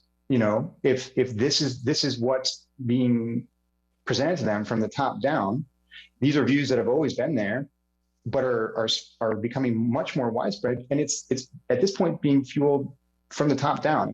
What Sidney Powell, if you look at Sidney Powell's press conference where she announced her master theory of election fraud, it echoes so clearly with the theory of the New World Order that militant type groups have always believed. She's 100% hitting all the notes of deep state conspiracies, foreign Marxists, collaborating with traitors in the United States, domestic enemies to take over America. You've reported extensively around the world. I mean, you've reported on you prefer the term militant groups. Other people would call them extremist groups. Maybe you want to tell me what you think the difference is, but you've covered ISIS overseas. You've covered, militant movements all over the world. Do you see a relationship between, or do you see similarities between the kinds of movements that you've reported on overseas and this group and others like it that you've reported on in the United States? Yeah, so I had lived overseas as a war correspondent for 6 or 7 years, and then was getting ready to move back to the United States in 2017, around the last election. And I noticed people threatening civil war and all this really militant talk that did remind me of places that I'd covered where the social fabric is just completely decayed and people are threatening violence and all the rest of it is now kind of commonplace. But when I decided to at least consider covering these groups, I did sort of a thought experiment, which was, what in my experience covering civil wars and overseas could tell me whether to take these groups seriously or not? Because I don't want to just give them oxygen if they're ultimately just don't matter and are just kind of like a media show. And for me, the number one thing that would make a militant group successful overseas is if they have sympathy in the military and law enforcement, in active members and also in veterans, because that gives you a know-how and also gives you kind of a foothold in the people who know how to fight and who, in any kind of real conflict situation, who would be countering your group. And, that was what put me onto the Oath Keepers. And, I do think that it is really important to understand just the extent to which these groups do have sympathy among law enforcement and military. It's not as widespread as they would like me to portray, to say that they're this big, 10-headed monster and we should all be cowering in fear over them. But I do think it points to a much larger problem in American society, where you have a not insignificant portion of people with real military and law enforcement experience who are taking these groups seriously, who see them ideologically as on the same wavelength, and also they have sympathy among the broader population. And those, I don't think that we're going to have necessarily some sort of civil war situation in the United States, but I just think we are way too close to that we have way too many echoes of those situations, and I think we should be comfortable with. And I think that we should raising alarm over any step in that direction. And that's what I'm trying to spotlight in my coverage of militant groups in the United States. Mike Giglio, thank you so much for talking with us today. Thank you for having me. And join me again tomorrow night when I'll speak to Germany's Foreign Minister, Annalena Baerbock, about how this crisis has brought about some remarkable policy shifts in Germany. That's it for now, though. Thanks for watching, and goodbye from Kyiv.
Hello and welcome. I'm Eleni Jarkas in Dubai, and we begin with the shifting battlefield in Ukraine as Russian forces struggle to regain momentum.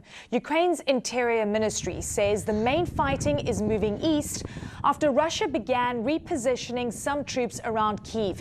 Officials in the Kharkiv region say that area has been hit 47 times by Russian strikes over the past day.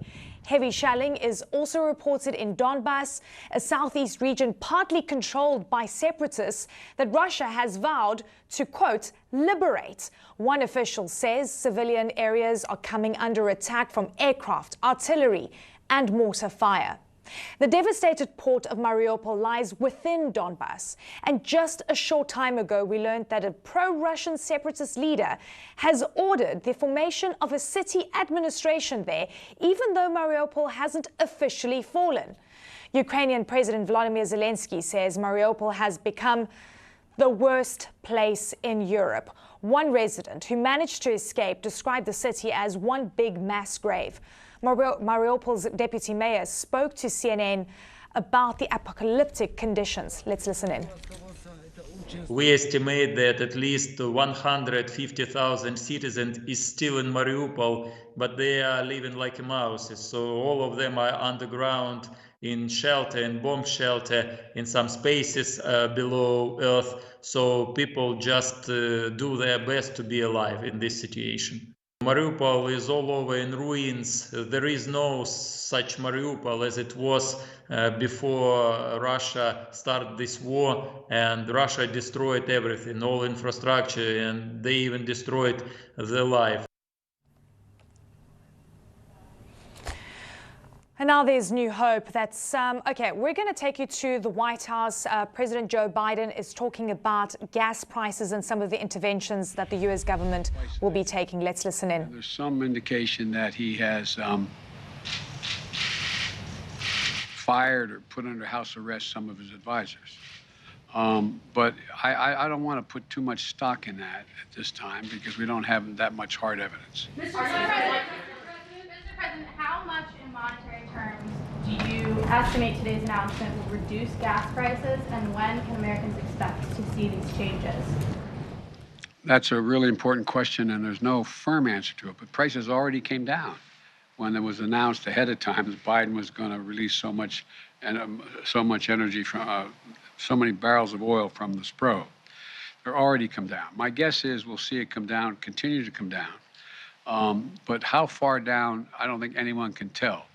And there's going to be a slight delay because if you go out there and you're a gas station and you purchased X amount of gas at a certain price, you're not going to lower the price of the pump until you're able to get back what you invested. And that, I'm talking matter of, I think, days and weeks.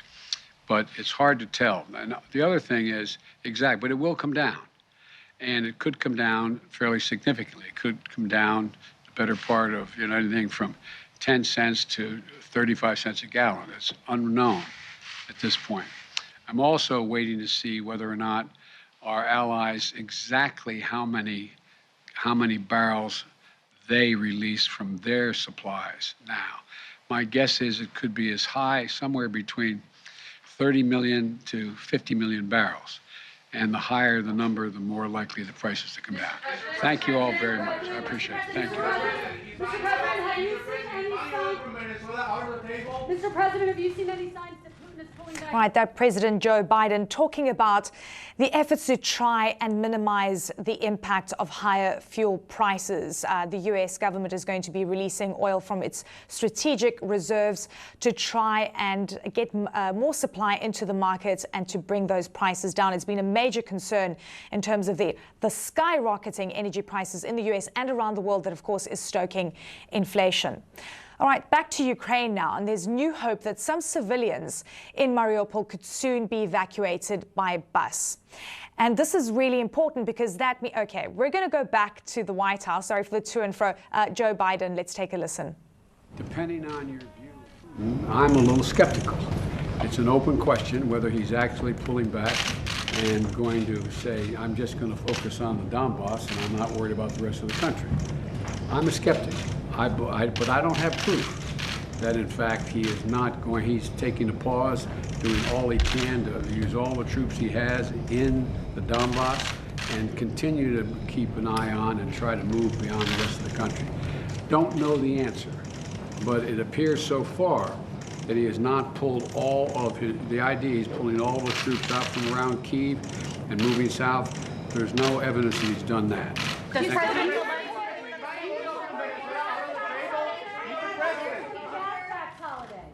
Do you think the sanctions are still working? The ruble's Okay, that was... Hey guys, let's go. We have to move quickly. Go guys. Okay, those were final words from President Joe Biden. He was asked a question about whether he believes that Russia is going to be scaling back on troops around the ground in the country, or whether he's regrouping. And he was talking about him being skeptical about the Russian messaging at this point in time, questioning whether Putin is going to be focusing on the Donbass region. And there's no evidence that you're seeing a scaling down of troops around the country and specifically around the capital city. All right, so we started talking about the potential of a humanitarian corridor that could be emerging around Mariupol. We know that this is the hardest hit city in Ukraine. We've got Ivan Watson that went to Mariupol to find out what is going on. You're in Zaporizhia right now. Ivan, I know you've been on the ground to try and figure out the dynamics of this potential humanitarian corridor. Ivan, are you there? Yes, I am. Let me just correct you. I've never gone to Mariupol. It is besieged and encircled by Russian forces, so I have never physically been there since this war began. I was there in 2016 before it was destroyed by largely the Russian military. When it comes to the humanitarian corridors and the evacuation of citizens, this morning the Ukrainian government announced, Eleni, that they had received word via the International Committee of the Red Cross that the Russian side was going to allow the evacuation of civilians from that city.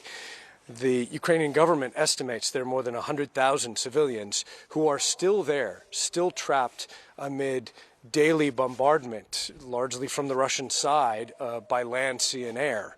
So the Ukrainian government announced that it was going to guarantee a ceasefire, and it promptly announced that it was sending 45 buses in the direction of Mariupol. Now, there have been conflicting announcements coming from different Ukrainian government officials throughout the day about the progress of those buses. And we've even heard conflicting accounts just within the last hour or two. For example, the Mariupol City Council says that the column of buses reached the Russian-occupied Ukrainian port city of Berdyansk and basically said, look forward to people coming, being evacuated today, spread the word. We don't know whether or not that will happen, and of course we'll update you if and when we get that information. There have been more than 80,000 civilians that are believed to have made it to Ukrainian-controlled territory throughout the siege. The Russian government has also announced that some 60,000 or more citizens have made it to Russia, and that has prompted accusations coming from Kyiv that some of those people are being forced to go to Russian territory. We cannot independently confirm that. There is an additional complication here, which is that the leader of a Russian-backed separatist region in the east of the country, the Donetsk People's Republic, their leader announced today orders to create an administration to govern Mariupol. Again, part of Ukraine. But here we have a Russian proxy, a Russian-backed official saying that he's creating effectively an occupation administration for Mariupol. That is complicated by the fact that there are still Ukrainian fighters inside Mariupol who are fighting daily clashes against vastly larger numbers of Russian military forces, number one. And number two, there are still tens of thousands, if not more than 100,000 Ukrainian citizens in the shell of that city who are citizens of Ukraine and not of any Russian-backed region.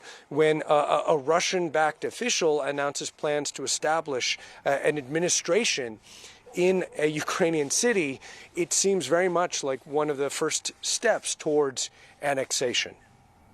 Eleni. Ivan Watson, thank you so much for that update. Really appreciate it. Now, the head of Britain's spy agency says Russian forces are suffering a crisis of low morale. As the war enters its 6th week, there's no clear path to Russia winning any of its objectives. And those objectives keep moving. Russian soldiers are facing fierce resistance from soldiers and civilians, even in Russian-speaking areas. The UK spy chief says Vladimir Putin has massively misjudged the situation. We've seen Russian soldiers, short of weapons and morale, refusing to carry out orders, sabotaging their own equipment, and even accidentally shooting down their own aircraft. And even though we believe Putin's advisors are afraid to tell him the truth, what's going on and the extent of these misjudgments must be crystal clear to the regime. And the situation at home may not be good for Mr. Putin either. The UK spy chief says he's underestimated the unity of global opposition to the war and says Putin has underplayed economic consequences of sanctions, which have Russians flocking to empty grocery stores. David Mackenzie joins me now to talk about that and much more. Demoralized, directionless and sabotage of own equipment. What do we know about the status of Russians on the battlefield? Is this an isolated incident, or is this something that has been seen across the board? Well, this is also very much a messaging tool of Western intelligence, and it is surprising prior to this conflict that you'd have a head of the GCHQ in this instance making very public and detailed comments about what they see as the shortfalls of the Russian military and the Russian leadership. But what you've seen even from before the start of the conflict is this making public of these accusations and this intelligence that has been gathered by Western intelligence groups. What it does speak to, according to the head of that spy agency, is a relatively chaotic campaign. But we are seeing that the Russians are still in Ukraine. They're still fighting every day. And on the diplomatic and sanctions side of things, the very aggressive sanctions and boycotts from Western companies haven't had their desired effect yet, which is an end to the conflict. In the last few hours, the British government also announcing more sanctions, Eleni, on media houses, owners of media houses, in terms of what they say is a propaganda of the Russian government and an unwillingness to tell the truth of this war. You also had Vladimir Putin just a relatively short time ago railing against the Western sanctions. Now, it is tempting to look at this as just propaganda, but this is a message that is going to the Russian people. He is framing this as the European Union doing the bidding of the US, even if it does hurt their own people. And you have had warnings in the last few days because of the potential squeeze on gas supplies that this might in fact be something that people will have to make very real sacrifices. And all of this is playing potentially into Putin's hands from a messaging standpoint in the country. Take a listen. Наше право на свободу, за право быть независимыми. These are sanctions to punish us for our right to be free, independent, for our right to be Russia, for not wanting to dance to their tune and sacrifice our national interest and traditional values. Well, the proof will be on the battlefield, and you have seen in recent days the Russian military being pushed back. And if those sanctions do start to bite, it will be potentially a pressure point on Putin and his government. David Mackenzie, thank you very much for that update. And more now on US President Joe Biden's announcement, a record release from strategic oil reserves, up to a potential total of 180 million barrels of oil. Global energy markets were under pressure even before the war in Ukraine began, and the conflict has pushed gas prices even higher. But as I've said from the start, Putin's war is imposing a cost on America and our allies and democracies around the world. Today, I want to talk about one aspect of Putin's war that affects and has real effects on American people. Putin's price hike that Americans and our allies are feeling at the pump. I know how much it hurts. As you've heard me say before, I grew up in a family like many of you where the price of a gallon of gasoline went up, it was discussion at the kitchen table. Our family budgets, your family budgets, to fill a tank, none of it should hinge on whether a dictator declares war. I want to bring in White House correspondent John Harwood and Quest Means Business anchor Richard Quest. Richard, I'm going to start with you. Look, we know that the US and the Europeans have been knocking on the door of the Saudis and the Emiratis to try and increase supply. OPEC said we're not going to budge, and this announcement came today, and now the US is doing something about it. Is it going to be enough to bring prices down? It will stabilise prices. The amounts involved, as the President said, will very much depend how many people join in. The US Reserve, they can only release up to a few million, 3 to 4 million barrels a day. Now, 1 million so far will certainly take the edge, the heat, if you like, because it gives guaranteed supply. Now, if you add in from the European reserves as well, you will have downward pressure. But releasing reserves is not a long-term strategy. It's a short-term, if you like, quick fix to take the heat out of the situation. To do a long-term fix, you are going to be putting more pressure on the Saudis, on the Qataris, on all the OPEC producers. And they have, to be blunt, they've been stubborn. They are so determined to try and keep their OPEC Plus together that they are failing to see the geopolitical reality, which is that the West is screaming, do this or you will regret it in the future. And I think that message will eventually get through. For the moment, releasing from the SPR is a short-term fix that takes the heat, if you will, out of the price. And John, look, President Joe Biden has a dilemma on his hands. He's got to sort out the security situation, but he's got higher inflation, and that means that's going to add a lot of pressure to the US economy and to the average consumer. He said something really interesting, though. He said that companies should be releasing more oil, and they don't want to do that because they want to make more profits. What did you make of some of these comments from Joe Biden today? Well, Eleni, it's consistent with the president's strategy of trying to deflect some of the blame for rising prices onto large oil companies. So he did a couple of things today. One, he called attention to companies that are less interested in expanding production than in returning value to shareholders. But he also is announcing a use it or lose it policy where they exact some financial penalties from people who have leases that they're not using. That's an attempt to get production going. Now, there is some production expansion underway, and the president portrayed this million barrel a day increase for the next 6 months as a bridge to the point when that additional production can come online. As Richard said, it's not going to dramatically reduce prices, but they're hoping to put somewhat of a ceiling over prices. So may not push prices below $4 a gallon, for example, but it may prevent them from rising to $5 a gallon. We know that the oil markets are very volatile. We're heading into the summer driving season. It's also political season, and President Biden and his party are under intense pressure from voters about inflation generally and gas prices specifically. So the president imposed this message to try to tamp down the supply crunch just a little bit. He also, to try to show deference to his environmental constituency, announced some steps to increase the supply of renewable energy because, of course, there's a conflict in policy here. The higher gas prices are, the less gas people consume. And, of course, the people who are very concerned about climate change want less gas consumed. So this is a short-term measure, as Richard said. On the medium and long term, he's hoping that private companies ramp up oil supply, and then the government can expand or accelerate the transition to renewable energy, electric vehicles, that sort of thing. Richard, what did you think about the mention of companies being hesitant to increase supply?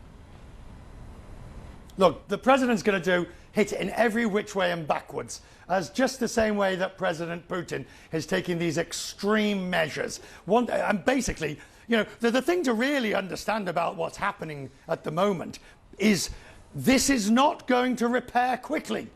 and the damage being done to commercial relationships, to oil companies, to consumers is so great that even when this war is over with, and if some form of negotiated peace, however that is, the long-term effect of what we are seeing so far and today is dramatic.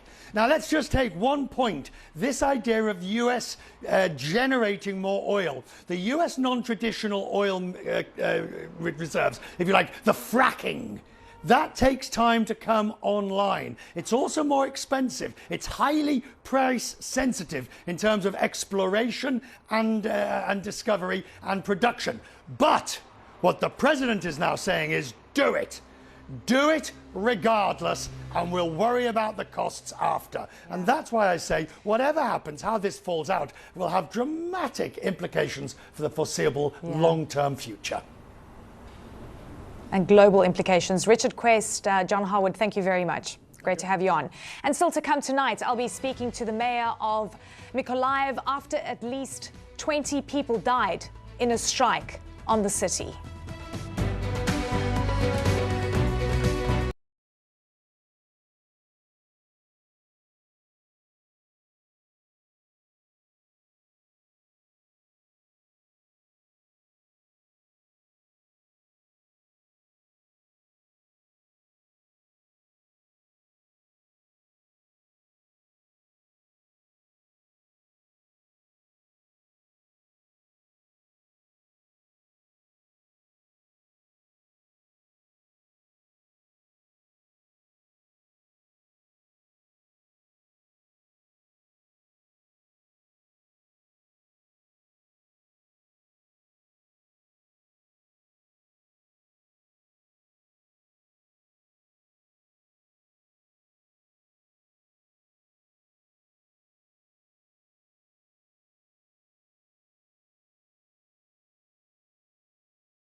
At least 20 people have been killed in Mykolaiv after a Russian strike on the regional administration building. You can see the southern port city here, and that's just outside the area where Russian troops are present. The mayor of Mykolaiv, Alexander Sienkiewicz, is now joining me live from the city. Alexander, thank you very much for joining us. We have seen this devastating attack on the government building. You've also been reporting on cluster munitions across the city, which have killed many people, wounded many people. Give me a sense of what is going on right now. The day before yesterday, the cruise missile, it's like operated missile, hit the building of regional administration. And we already found 20 people under the ruins. One person died in the hospital. We also have about 38 injured people. All those people, except for people, armed people who served in the guard, all other people were like just office workers. So they were civilians who work on humanitarian sphere and in transportation of refugees. So that was a hit. As we sing, that the aim of this hit was the governor Vitaly Kim, who is the now head of military administration of Nikolaev region. That's interesting. I just want to, the fact that you say the target was the governor Vitaly Kim. Was this in an aim to try and take over the city? Yes, I could say that in the same time they started to attack the city from the southern north, from Kherson direction. The troops moved forward, but we have waited for them, and they started to bombard outskirts of the city, and the troops started to attack with more power our troops. But then our troops pushed them back to Kherson area. They left several heavy vehicles and ran back to the Kherson area. To be honest, we still hear like sounds of bombardment. So there is a, let's say, one-day fight there still happens now. Yeah. Okay, so to confirm, the Russians have left to the Kherson area. Your Achilles heel is the air. You're getting hit by missiles.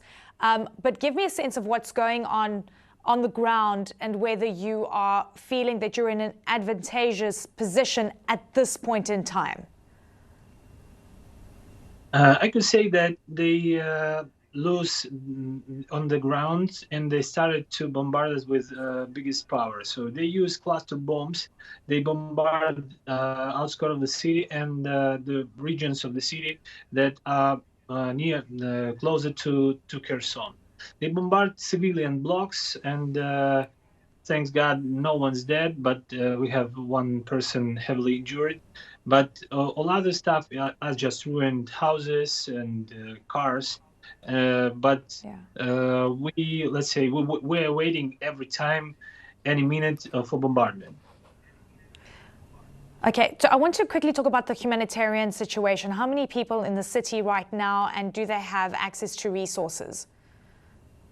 Let's say we think that about 1/3 of people left the city because we count this by garbage collection and water usage.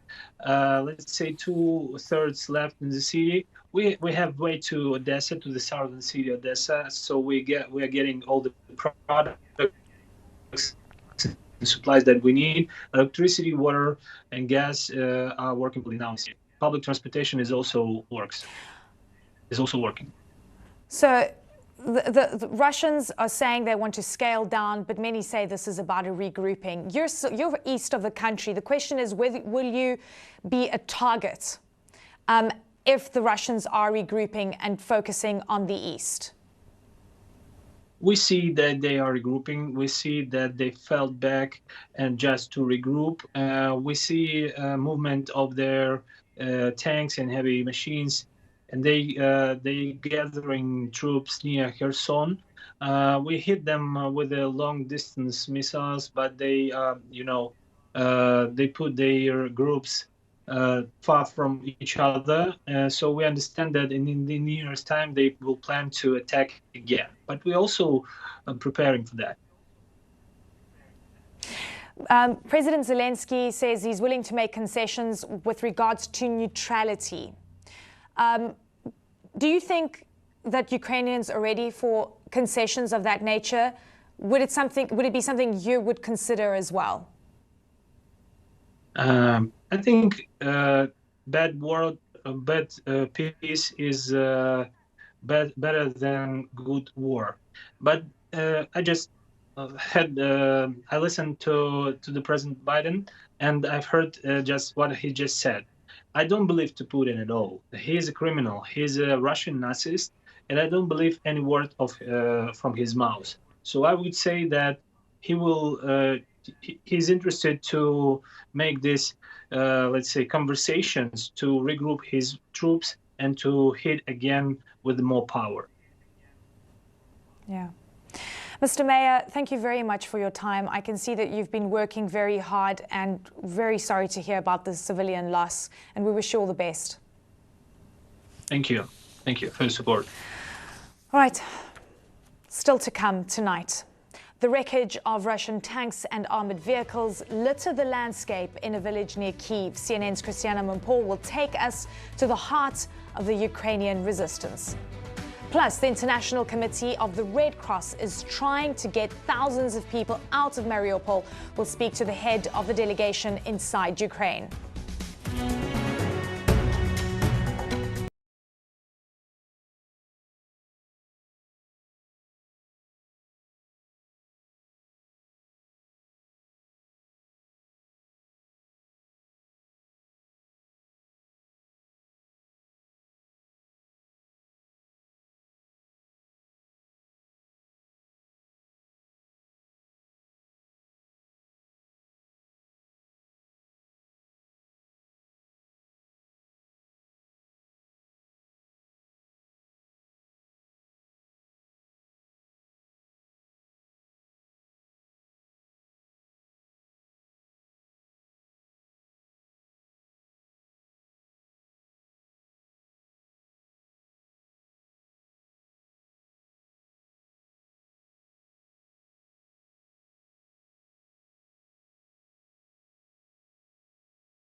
While Russia claims to be pulling back its forces from around Kyiv, Western sources say their attacks on the capital have actually increased. A senior U.S. official says Kyiv remains very much under the threat from airstrikes.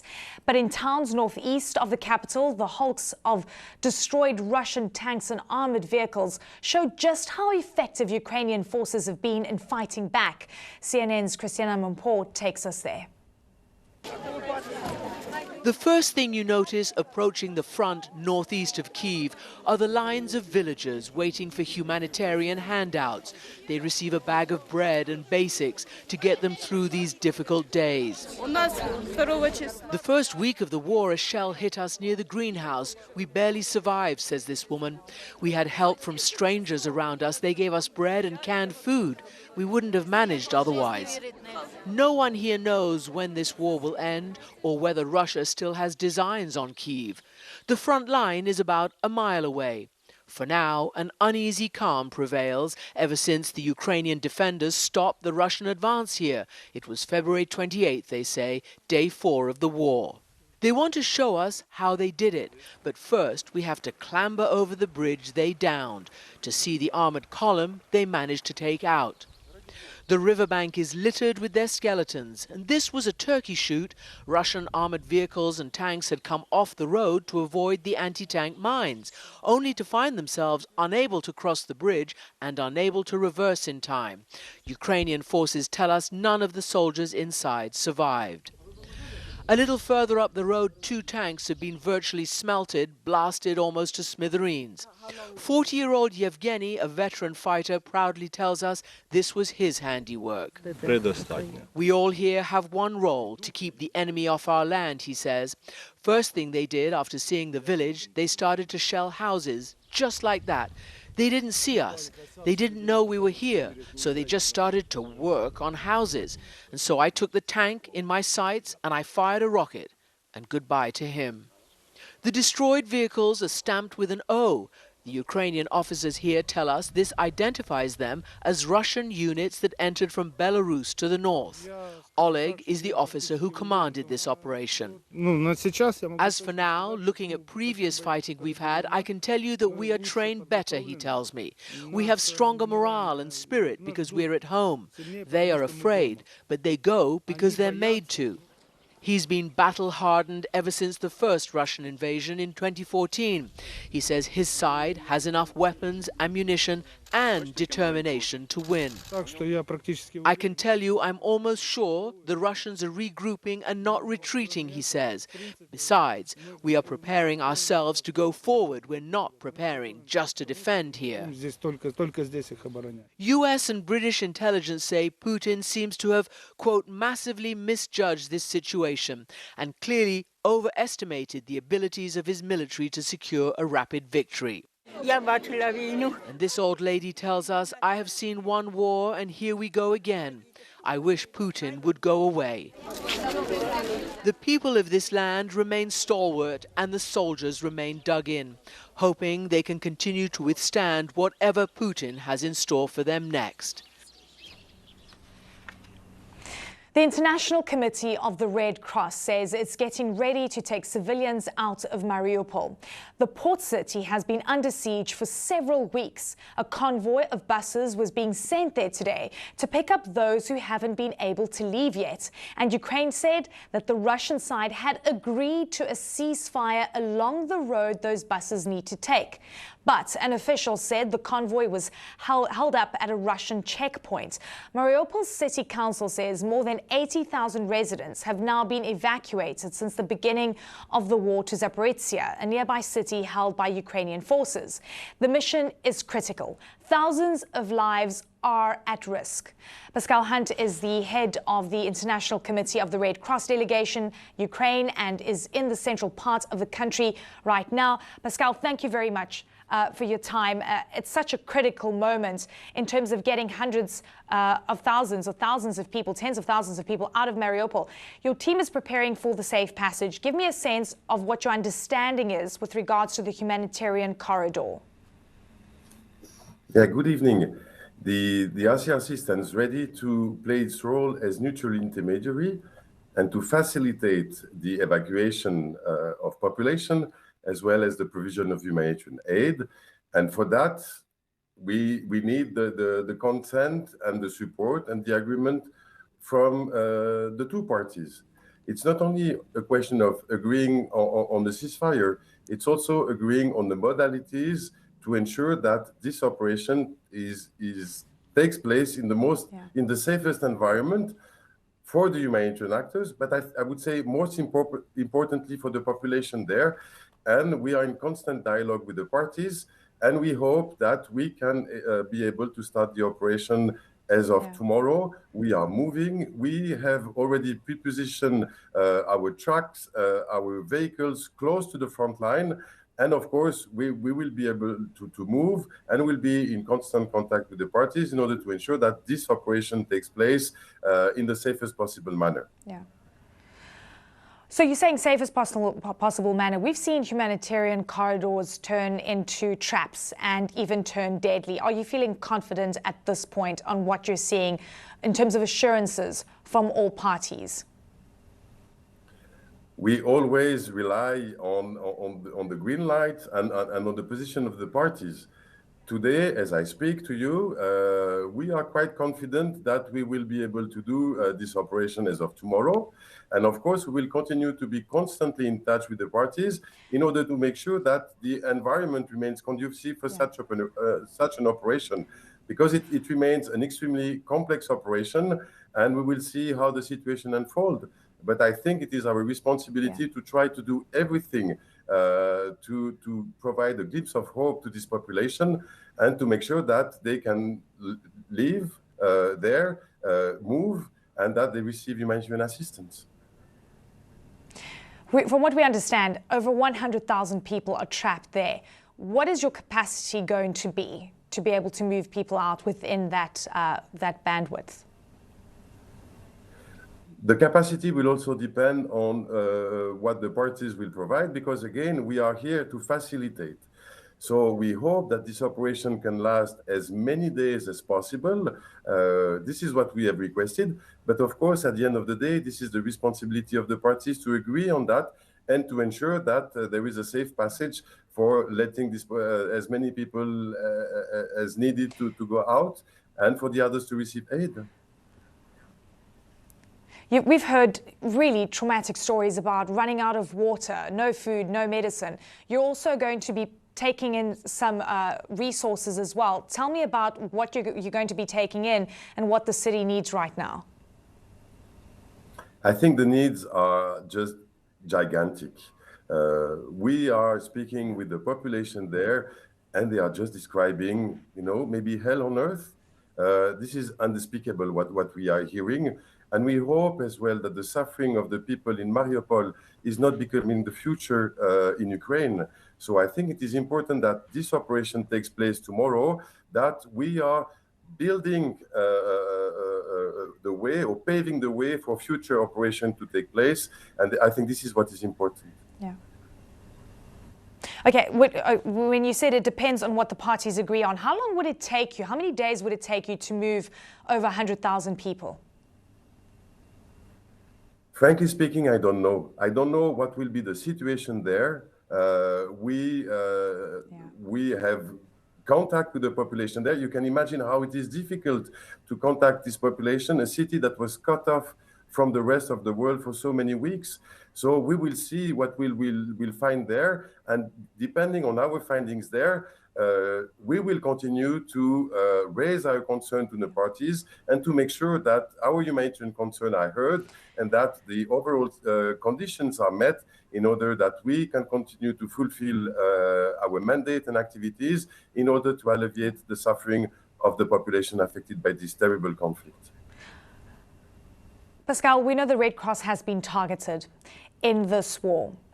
What does that tell you in terms of Russia's strategy here, and how have your teams been responding to the mass misinformation drive that has been part of trying to discredit the work that you're doing in Ukraine? I think it will be very difficult for me because I'm not a politician to elaborate on the Russian strategy. But what I have seen over the campaign that is affecting the RCRC, that is affecting the Ukrainian Red Cross, that is even affecting Red Cross and Red Crescent societies around the globe. I think this is undermining our mandate. This is undermining our activities, our capacity to reach people. And I think this is also undermining the fundamental humanitarian principle and neutrality among all of them. I think in this polarized conflict, I think it is important that neutrality is understood by everybody. And we, in the RCRC, we understand also neutrality as being close to the victim and taking side for the victim. So I think and I hope that this campaign will stop soon. So this will help us to do our job, simply put it like that. Pascal, you and your team have a mammoth task ahead of you over the next few days. We wish you all the best. Thank you so much for your insight. Thank you very much. And still to come tonight, there were blasts heard around the world. North Korea blowing up its nuclear test site 4 years ago, but now suspicions are growing that Pyongyang may be getting ready to test more nukes.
South Korea now says North Korea's much-trumpeted ICBM launch last week was likely faked. The North released video showing the launch of the supposedly new intercontinental ballistic missile, and there it is. But intelligence sources say it probably was a 5-year-old missile disguised as a new one. Analysts say it may have been propaganda cover for a separate launch of the new missile the week before that exploded over Pyongyang. Meantime, the US and its allies say they suspect the North may be preparing for an underground nuclear test at the same test site CNN witnessed being partially blown up in 2018. 5 US officials say the North has recently resumed digging tunnels and doing construction. US intelligence estimates Pyongyang could be ready to conduct a nuclear bomb test later this year. All right, and bringing you some other news. Chris Rock is back on stage for the first time since Will Smith slapped him at the Academy Awards. He performed 2 stand-up shows in Boston Wednesday night. The crowds greeted him with standing ovations that lasted 4 minutes, causing Rock to tear up. And he briefly addressed the slap heard around the world. A whole show I wrote before this weekend, and I'm still kind of processing what happened. So at some point I'll tell them, and it'll be serious, it'll be funny. Okay, and still to come tonight, a look at the man behind the war in Ukraine. We'll examine the rise of Vladimir Putin.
Russia's assault on Ukraine follows a pattern of military aggression that goes back more than 20 years.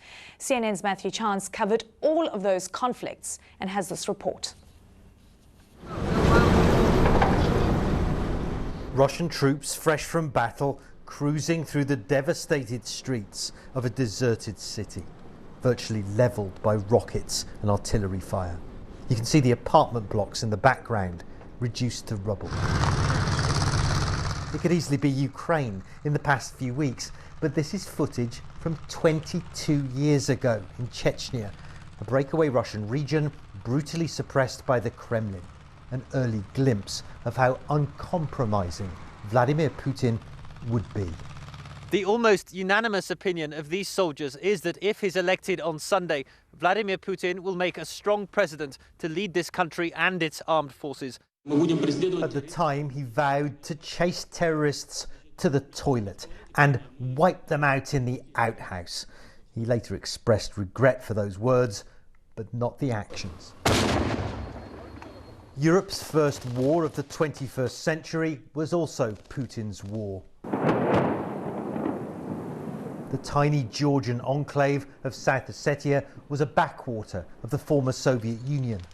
But it was here that Putin got a taste for violating international boundaries, intervening to support the breakaway region, pounding Georgian forces and rolling his tanks across the border. Well, there's been a lot of speculation about where the Russian troops are. Well, here they are. Well, inside Georgian territory and outside the main conflict zone of South Ossetia. The big question is, how far will they go? Then, as now, the invasion provoked international scorn. But just after the short Georgia war, Putin seemed confident relations with the West would endure. Do you think that this is a turning point in relations between Russia and the West? Do you think that period of post-war calm has come to an end? I think no. I hope no. He was right. A Western backlash against a resurgent Russia never came. Until this.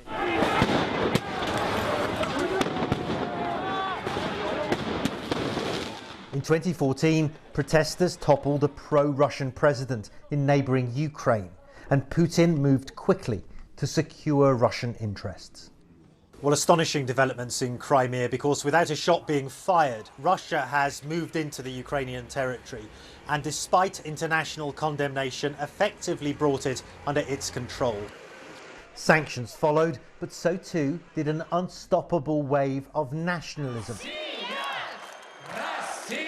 President Putin, the victor of Crimea, had for many Russians restored a sense of pride. We understand that it is not about the territory which we have enough of. It is about historical roots of our spirituality and statehood. It is about what makes us a nation and a united, unified nation. Soon, Putin unleashed his growing military swagger even further afield. The shock and awe of Russian airstrikes in Syria propped up the regime of Bashar al-Assad,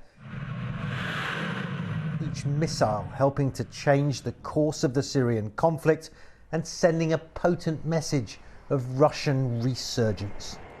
Well, this really does feel like the centre of a massive Russian military operation. The air is filled with the smell of jet fuel, and the ground shudders with the roar of those warplanes returning from their bombing missions. Now the missiles and the roars are being heard once again. And Putin's destruction in Chechnya, then Georgia, then Syria, is now being visited on Ukraine. Of course, he's ridden out tough sanctions and international condemnation before.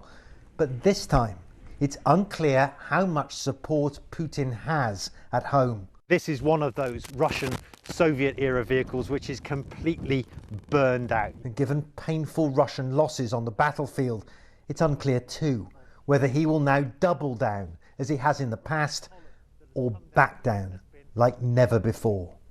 Matthew Chance, CNN. Well, thanks so much for watching tonight. Stay with CNN. Quest Means Business is up next. From me, Eleni Jakas. Take care.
9 o'clock at night here in Brussels, an hour to go of trading on Wall Street. We'll watch, of course, the markets and how they've been reacting to the events of the day. Stocks, though, are at session lows.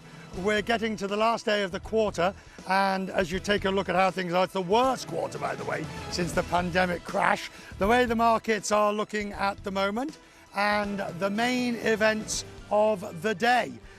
The US has made a bold move to help bring down oil prices. It's going to use the Strategic Petroleum Reserve and release 1 million barrels a day. We'll talk about that. It happens on the same day that President Putin is threatening to cut off gas supplies to Europe. We have the EU Commissioner live on this programme.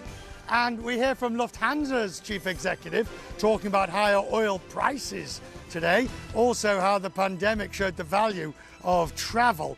Put it all together, and tonight, yep, I'm live in Brussels. Last day of March, it is Thursday, March the 31st. In Brussels, I'm Richard Quest, and I mean business.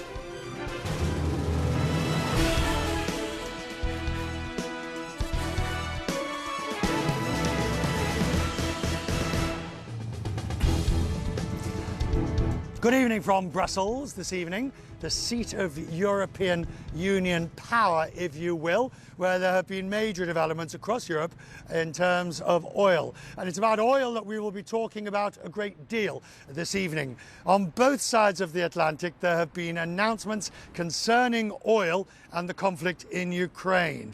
Also tonight, we'll be talking to top policymakers, the European Economics Commissioner and the aviation industry. On tonight's programme, they've been gathered here for their Airlines for Europe Summit.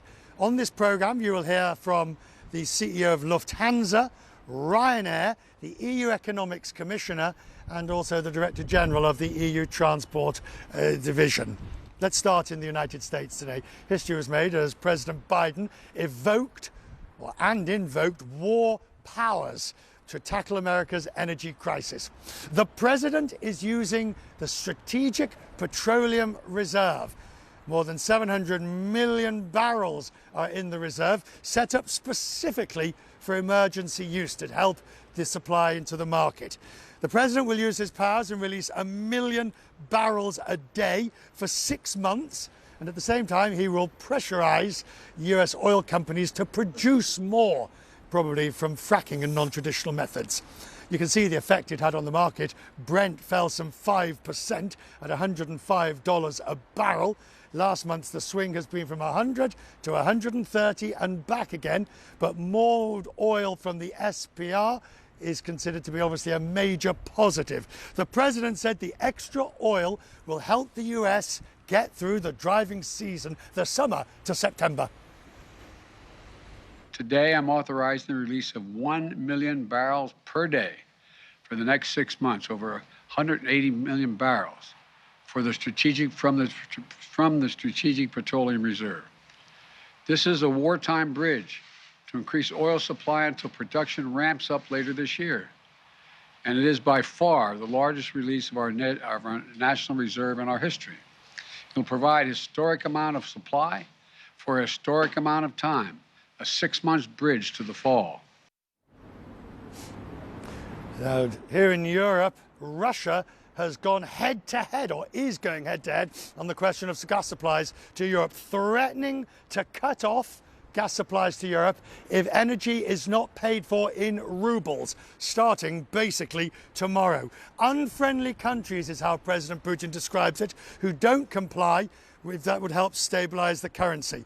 Now, the ruble, which collapsed after the invasion, up to 140 plus rubles for the dollar, recovered because of the drastic measures, because if forcing Europe to use European euros or dollars into rubles supports the currency.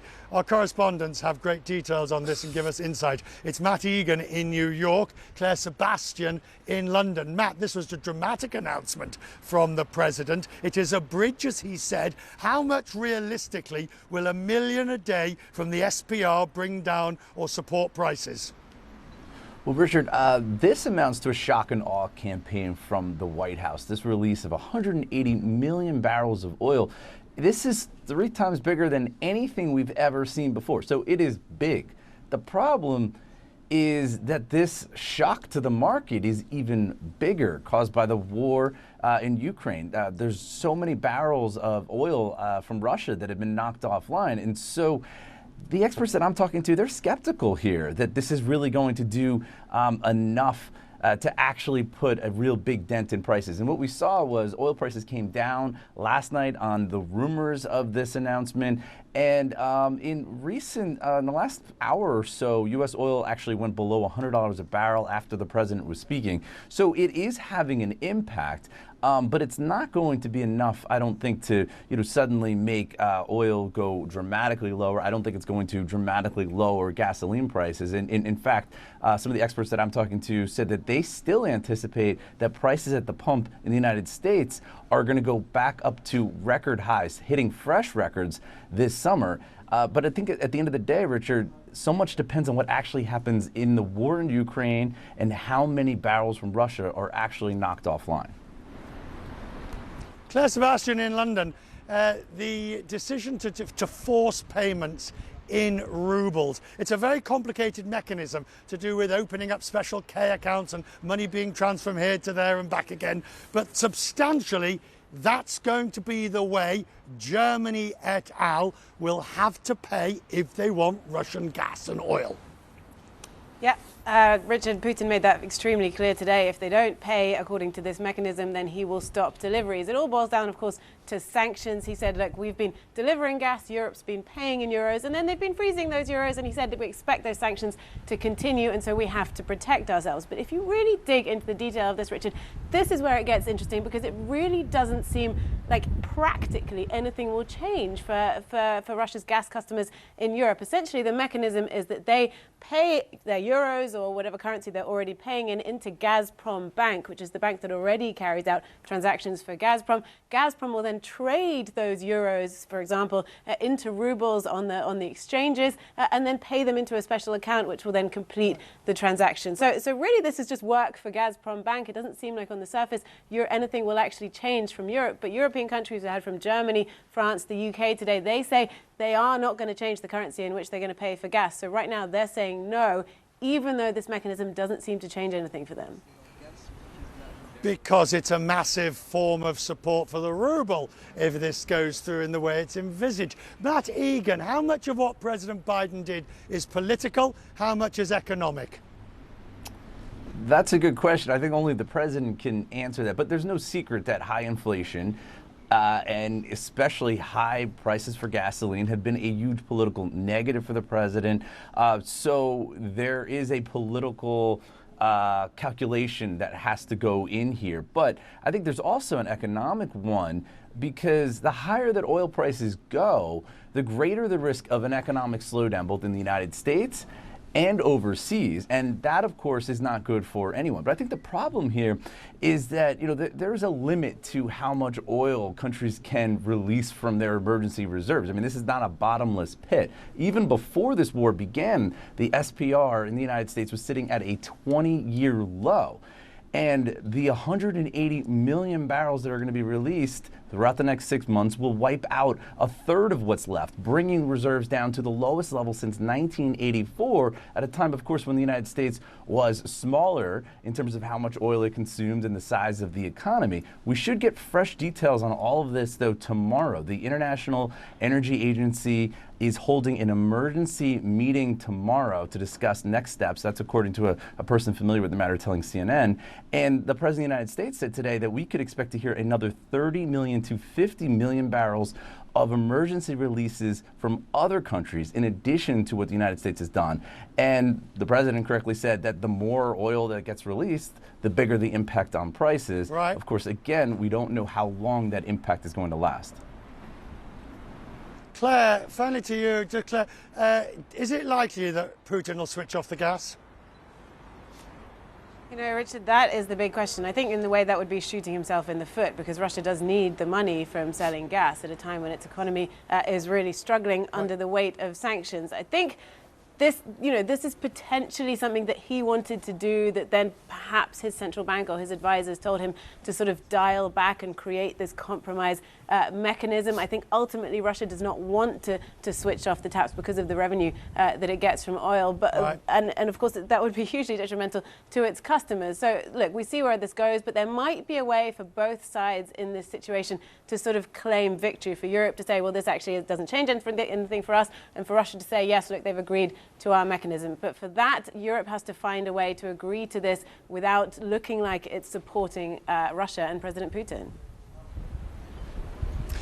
Claire, Sebastian in London, Matt Egan in New York. To both of you, thank you. Now with me here in Brussels is Paolo Gentiloni, the EU Economics Commissioner. First of all, Commissioner, thank you. Braving this extraordinary breeze tonight. Absolutely. Well, cold. We need energy. You can't afford it. The problem with energy at the moment is the Russians are saying you've got to buy it in rubles. It's a complicated way of doing it. European governments are saying they're not going to. Why not? Well, of course, this decree was issued a few hours ago, so we are still looking into details. But two things are quite clear. First, contracts must be respected, and in the existing contract there is no obligation to pay in rubles. Right.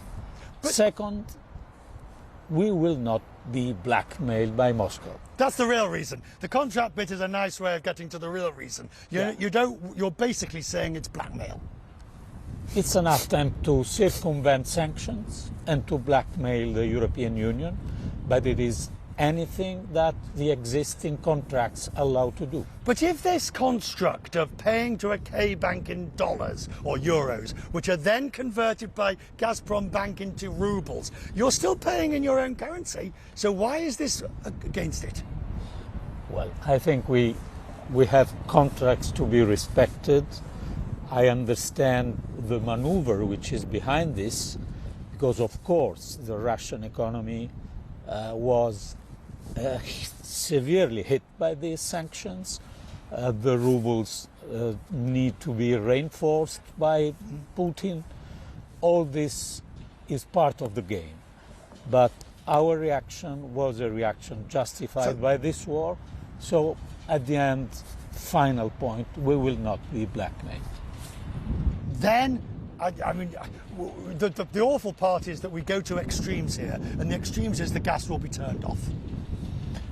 Well, you know that this is an issue for the European economy, but we are ready also for this issue. Now, clearly the Russian economy is going to suffer far worse, but what's your latest view on how the European economies are going to suffer as a result, firstly, of the invasion, the extraordinary refugee crisis, and now what could be an oil shock? Well, listen, there is a military aggression. If we want to respond to a military aggression with economic means, not with military means, we have to do this in a coherent way and ready also to pay some prices. So, of course, we will pay some prices, but this is what we have to do, support Ukraine and have strong sanctions. Personally, I was foreign minister when annexation of Crimea happened. I see in this moment a stronger, more united reaction from Europe, impressive and affecting the Russian economy. What economic support do you think you may end up having to provide to European countries? Now, of course, obviously, initially it's a national issue for countries on a fiscal basis. Yeah. But if they turn to require further support from the centre, what can you offer? Well, I think we can immediately offer two things. First, joint procurement of gas and oil with our partners around the world. And second, common storage, with also some new things that we have to do, interconnection, which is not in all parts of Europe function. Right. We need to build our independence from Russian oil and gas. You say when you were foreign minister in Crimea and then prime minister after, do you now think realise that more should have been done post-2014 towards energy independence or dependence from Russia, and instead Europe went the other way, full stream with Nord Stream 2? Well, well, the reason I ask it is because you don't want to make the same mistake again after this crisis. Yes, I think this crisis was a wake-up call. Putin forced us in a month to do something that we were not able to do in 10 years. And in 1 month, both in energy and in common defense, the European Union decided something for our strategic autonomy, which is, I think, extraordinary. You are right. We should have done this before. But now we are doing it. And Putin miscalculated the European unity and reaction. Is the European economy, in your view, strong enough to withstand the oil shock that could be about to hit it? Well, we entered this crisis in a strong footing. So we had 4% growth, very good employment. So I think we can afford also a decrease of this growth. We will have a decrease of this growth, but not entering in negative territory. Commissioner, you've got a much more sensible coat on than I have, I can tell you that. You're more used to this. Thank you, and good luck for this evening. I know you're a hot drinker, not on another occasion. Commissioner, thank you very much indeed for joining us. It's Crossways Business. It is absolutely freezing here in Brussels tonight. But when we come back, there's warm talk, hot talk indeed, from airline CEOs. It's the Airlines for Europe, and you'll hear from the Chief Executive of Lufthansa on connection keys and keeping Europe open, a pandemic and after the invasion.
Welcome back. Cressway's Business tonight in Brussels. The Airlines for Europe, which is if you like the lobbying or the representative group of European airlines, have been meeting here. Lufthansa's chief executive says that the war in Ukraine is causing huge challenges with airspace being closed and, of course, the rising fuel price on the back of the war.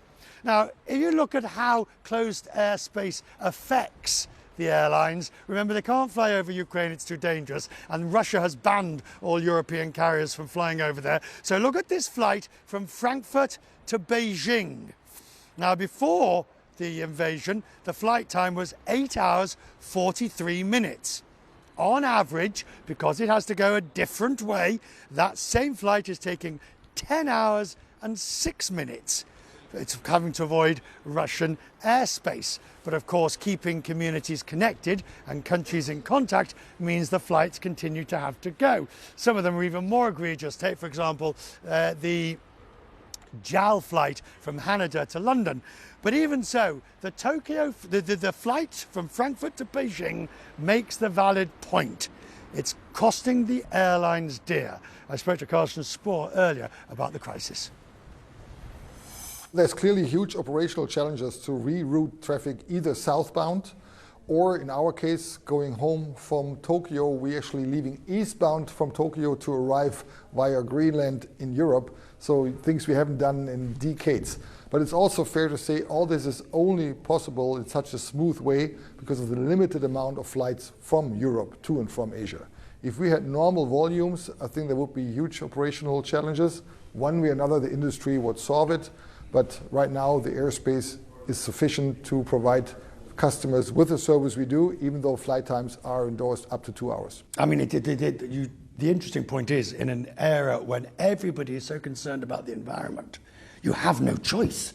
I mean, if you look at the JAL flight to London, you look at the ones coming from from Australia and over the top, they've got no choice. Well, I think because we all agree, including the passengers on board, that connectivity in this case is a higher priority. We cannot allow us to be cut off from Asia as Europe, and the same applies to the US. So I think here it shows the value of our industry, even with additional burdens on the environment or financially. Connectivity is key to keep this world as peaceful as possible, and it's our industry which is providing it. The return post-COVID, it's been impressive on the leisure side, and we are all still waiting to see what the direction will be on the business side. Do you have any view or any idea yet of the way it's moving forward? Well, first of all, we know that lead times for bookings in corporate travel are shorter. So it's by math, you'll see this effect later than you see it on the leisure side. That's one thing. Secondly, if you look at Europe, we're now just starting to really release the restrictions in the offices. People are allowed to return. The mask is coming away. So I think it's becoming more and more natural to go on a business trip while we speak. And this, I think, we'll be seeing in the next weeks and months very clearly. Are you in favor of lifting the mask mandate on the aircraft? Oh, we actually just decided a few minutes ago to start tomorrow.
This hour, nobody in Europe is prepared to pay in rubles. We don't even know what they look like.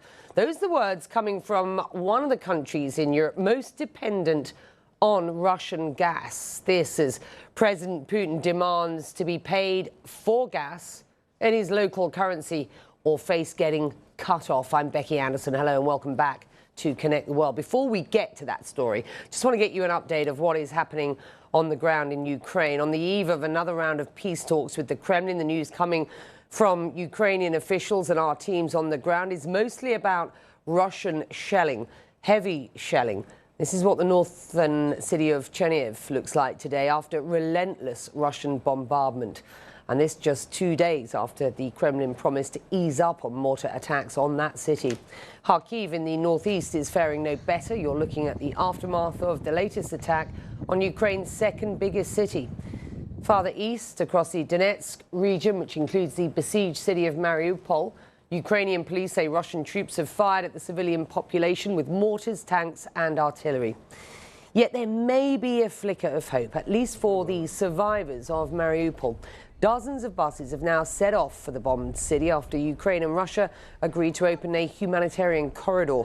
Evacuations are supposed to start Friday. At last word, the convoy was being held up at a Russian checkpoint.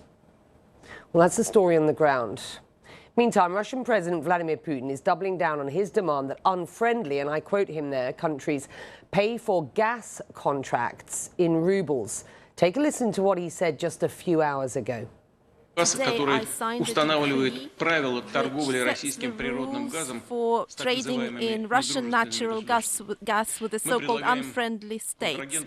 We suggest that counterparties in these countries use a very simple and transparent scheme. In order to buy Russian gas, they need to open ruble accounts in Russian banks, and payments should come from these accounts for gas supplied as of tomorrow, 1st of April this year. If these payments are not made, we shall deem this as non-performance on the part of the buyers, and that will lead to consequences. Nobody gives us anything for free, and we are not about to be charitable. So active contracts will be suspended. Well, the decree is set to take effect tomorrow, April the 1st. The turmoil in the energy markets being felt all over the world. Experts tell CNN oil prices will stay near triple digits unless Russian supply goes back to pre-invasion levels or a global recession drives down demand. An estimated 1.5 million barrels of Russian oil has been taken off the market since the war began. Well, the White House has now said the US president is announcing an unprecedented release of oil from US reserves. We do expect to hear from Mr. Biden in just a few hours' time. CNN business correspondent Claire Sebastian joining us now from London. Let's just put this into context if we can. The US president, we believe, will release a significant amount of oil onto the market. That is to try and keep the prices down, to ensure supplies. That's one story. The gas story is very much a story of how Europe could be impacted significantly by the sanctions that they have put on the Russian gas industry. Just explain what we believe the consequences of what President Putin has just announced today will be. Yeah, Becky, it's very unclear until we hear actually from the European countries about how they're going to respond to this. So far, we've heard from Germany a couple of days ago when this idea was first mooted. They called it blackmail. There was a conversation last night between Chancellor Olaf Scholz and President Putin, where Putin took a slightly milder tone than we heard from him today and said, look, you'll be able to pay rubles to Gazprom Bank, and this won't really affect European customers. But today, Becky, he took a very hard line. He said that the inequality, the poverty, the drop in living standards, the inflation that we're seeing around the world, and especially in Europe, that is the result of these sanctions. And that's precisely the point. This is a way for Russia to turn those sanctions back on the sanctioners, to push forward this narrative about Russia now against the world, about how none of this was their fault. He said, look, whatever we do, and he said this before, they're going to put sanctions on us, so we need to create our policies, to create our financial system, to protect our own sovereignty, and to do this in a way that's sustainable for the next few years, because he said, we don't expect these sanctions to go away. He continually tries to disconnect sanctions from what's happening in Ukraine. In the entire tirade that we heard from him today on Russian television, Becky, he didn't actually once mention what was happening in Ukraine directly. So I think that's significant. But for Europe, this is now urgent. Just this week, we saw that Germany has told its consumers and its businesses to try to reduce the amount of energy they're using. That, in the short term, is the only way to deal with any kind of disruption of Russian gas supplies. And why this matters is so important. Europeans are likely to find themselves faced with enormous energy bills going forward, possibly shortages of gas, and this could have an impact on just how long we see what is this, until now, united European front, correct? In terms of, I mean, look, we've seen that Europe so far has been united in the way that it has been reticent towards putting any sanctions on Russian energy. We've seen that the UK and the US have both said they're going to sanction pretty much all of Russian energy imports. Europe has remained cautious in this just because they are so reliant. This is their Achilles heel. This is the key leverage that Russia has. And yes, it is going to start to impact, and we are going to start to see those who are most reliant remain still the most reticent to do anything about it. We heard this week, Becky, from the economic advisors to the German government that they say that inflation could hit double digits in Germany this summer because of potential disruption to gas prices. This is a serious problem for European economies. It will impact living standards if this continues. Good to have you, Claire. Thank you. Claire Sebastian's in the house for you. Yuri Vitrenko is the CEO of Naftogaz, which is Ukraine's state-owned gas company. As Russian bombs rain down on his country, Russia still transporting about a third of its gas that it sends to Europe through Naftogaz pipelines. Vitrenko tweeted this week that this was a necessity and that there are tens of millions of people in need of critical utilities. He said, when there's a war, your expenses are up, people can't pay. Basically, it's humanitarian assistance. Well, he joins us now from Ukraine. It's good to have you with us, sir. Let's just address what Vladimir Putin has said in the past couple of hours, that Russia will halt gas supplies to buyers from, quote, unfriendly countries, which is basically the whole of Europe, unless they switch to payments in rubles from tomorrow. I interviewed the Prime Minister of Slovenia this time yesterday, a country heavily dependent on Russian gas. Take a listen to what he told me. Nobody in Europe is prepared to pay in rubles. This is also against the contracts which were signed. And I think that the message from our ministers was very clear. I saw yesterday the message from the G7 ministers. So nobody will pay in rubles, I believe. Actually, we don't know how they look like. Well, I wonder whether you share his confidence. After all, we do know Europe has been divided on the issue of Russian gas. Do you worry this threat by Vladimir Putin to turn off the taps could fracture the united European front on these gas sanctions? I hope it will not. I suspect that there will be some European countries that would raise a question of switching to rubles, but I think that other European countries and the European Commission will make sure that they stay united, because only in such a way they can really confront and contain Vladimir Putin's regime. It has to be a concern, though, doesn't it? Ukraine has been calling for Europe to halt its imports of Russian gas, and yet its transit to Europe via Ukraine is continuing as normal. Is Naftogaz prepared to cut off the pipelines going through Ukraine from Russia to Europe? And if not, why not, sir? As soon as Europe stops buying Russian gas, there will be no flow of Russian gas. So we won't even need to turn off the taps. And at the same time, as long as Europe continues to buy Russian gas, of course, it would be worse if this gas goes through such pipelines as Nord Stream 1 or Nord Stream 2 that Putin built. From this perspective, we say that, and before we were saying that allowing to build Nord Stream 2 and Nord Stream 1 even, it was a big geopolitical mistake, for example, on the German side. Is it safe to say that Ukraine is benefiting from this transaction by collecting transit fees? But it's a very limited view. Yes, we're collecting transit fees, but as I'm saying, we are advocating for a full embargo on Russian gas and oil. So now when they're killing, again, Ukrainians, they're ruining our cities, we understand a real price of Russian gas and Russian oil.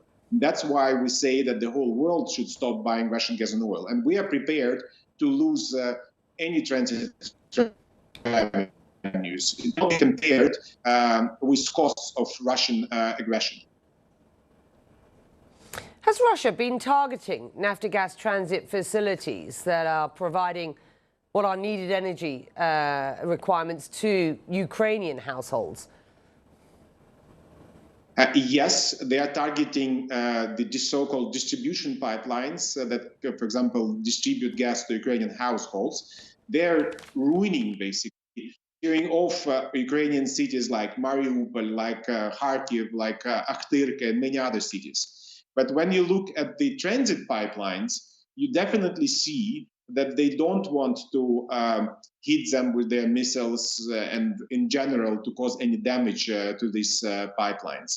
So they're rather selective in terms of what they do. So they're okay with creating humanitarian catastrophes inside Ukraine because that puts more pressure on the Ukrainian government, but they don't want to hurt their revenue streams.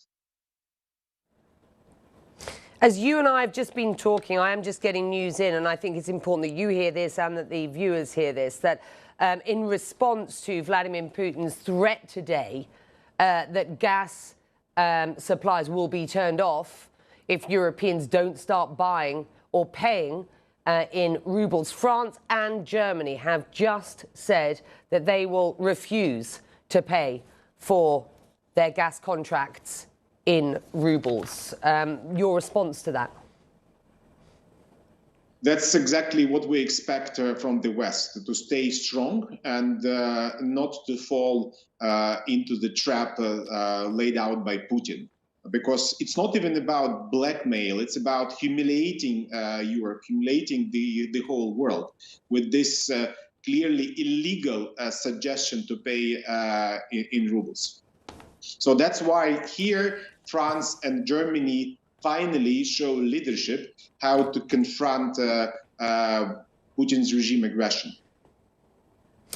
Yeah, I have to ask you again, how concerned are you about how long that leadership might last, given that we've heard from German ministers who say that this is going to be a very, very painful period for the German public, that this war is going to have an enormous impact on the German general public?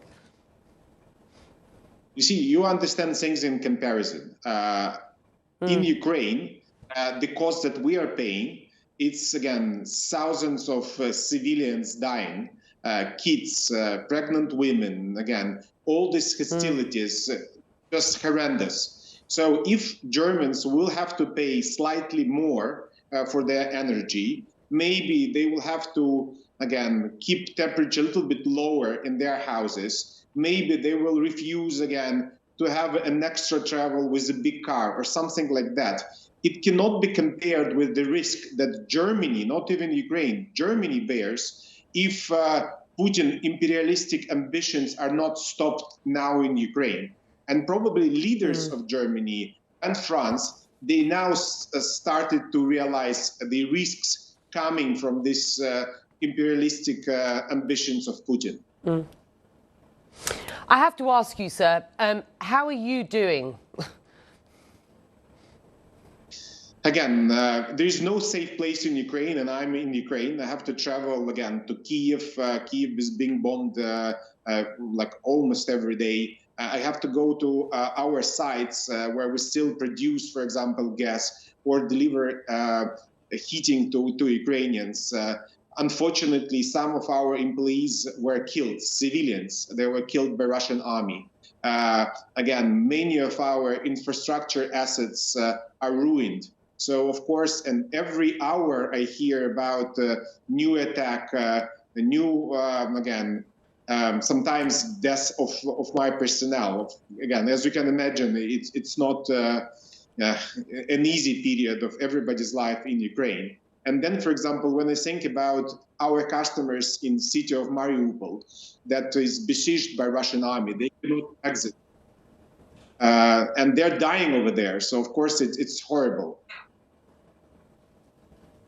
Well, sir, our thoughts are with you. I appreciate your time. I know things are really tough for you. Thank you for joining us. Well, let's turn to the action on the ground. And NATO Secretary General said on Thursday that Russia is refocusing its military efforts in the south and eastern areas of Ukraine, a move which will bring more suffering to innocent civilians in those areas. One city bearing the brunt of that is the strategic city of Mykolaiv in the south. Search operations there are ongoing at a regional government building where there were at least 20 people killed by a Russian strike on Tuesday. Ben Wiedemann joins us now live from Mykolaiv. Ben. Yes, Becky. Well, that strike took place at 8:45 a.m. local time on Tuesday, and more than 48 hours later, they are still pulling bodies out of the rubble. Somewhere in this jumble of concrete, bricks, and twisted metal are more bodies, trapped in the ruins of the office of Mykolaiv's regional governor. Tuesday morning, a Russian missile struck the building, killing more than a dozen people, wounding many more. They bombarded our city, and only civilians are dying here. Mykolaiv Mayor Oleksandr Sienkiewicz doesn't normally come to City Hall like this, but he saw war coming long ago and prepared himself. Starting from 2014, I thought that the war will be like this. So everything you see on me, these bulletproof vests, boots, anything, I bought it a couple years ago. So I started to learn how to shoot. I was in a special school for that. On the outskirts of his city, recently downed Russian attack helicopters suggest the Ukrainian military also saw this war coming. They've managed to stop Russian forces in their tracks, regaining territory lost at the start of the war. 5-year-old Misha is recovering from shrapnel wounds to his head in the basement-turned bomb shelter at Mykolaiv's Regional Children's Hospital. His grandfather, Vladimir, shows me phone video of the bullet-riddled car Misha's father was driving with his family to escape the Russian advance. Russian soldiers, Vladimir calls them bastards, opened fire on the car, killing Misha's grandmother and mother. As we speak, the air raid siren goes off. Taking shelter is an oft-practiced drill. Stay calm and carry on. And this city is doing its best to carry on. What is going on here is that the city workers have cut down many of these massive trees on this one of the city's main boulevards. They're going to use the bigger trunks to help reinforce trenches. This car is coming right behind you. Okay, sorry. Excuse me, Becky. To reinforce trenches, the smaller branches will be used to provide heating for soldiers, some campfires in the front line. But these two gentlemen, these two elderly gentlemen, one of whom, this man with the white hair, he has a business which he's handed over, or rather he's hosting displaced people there, and he's collecting firewood to keep the people there warm. So people are just struggling to get by. There's not a sense of panic or deep fear, but really a determination to try to carry on life as normal as much as possible under these very abnormal conditions. Becky?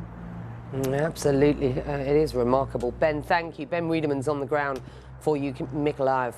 Well, you're watching Connect the World from CNN's Middle East Broadcasting Hub here in Abu Dhabi, where the time is 7:20. Still ahead, these Mariupol residents made it out of that besieged city. Why it's again proving difficult to get others to safety.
dozens of Ukrainians who remain stranded in the devastated city of Mariupol finally get the opportunity to leave?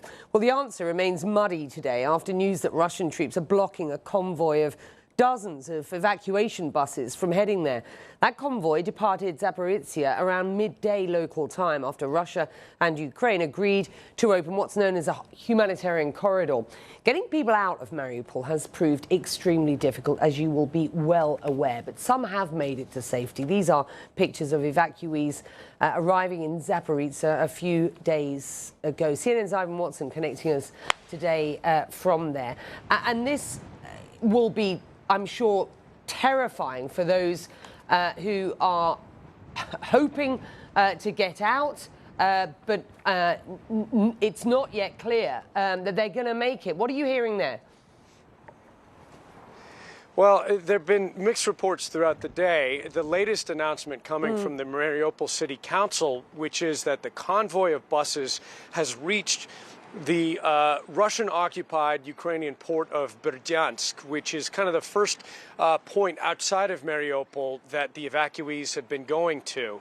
And the note from the city council is optimistic, saying the evacuation will take place today. Call, write, tell your friends, your family, your acquaintances. And I think what started off this day was that the Ukrainian government said it had gotten word from the International Committee of the Red Cross that the Russian side would honor a green corridor to allow the evacuation of people from Mariupol today.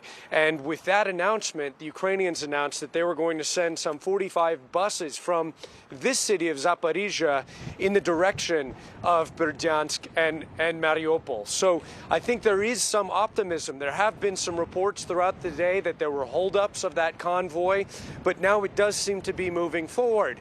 Now, there's a new wrinkle here, and that is from the head of one of the Russian-backed separatist regions, the Donetsk People's Republic, so-called. Its leader issued an announcement, Denis Pushilin, and he said that he's ordering the creation of an administration to govern the city of Mariupol.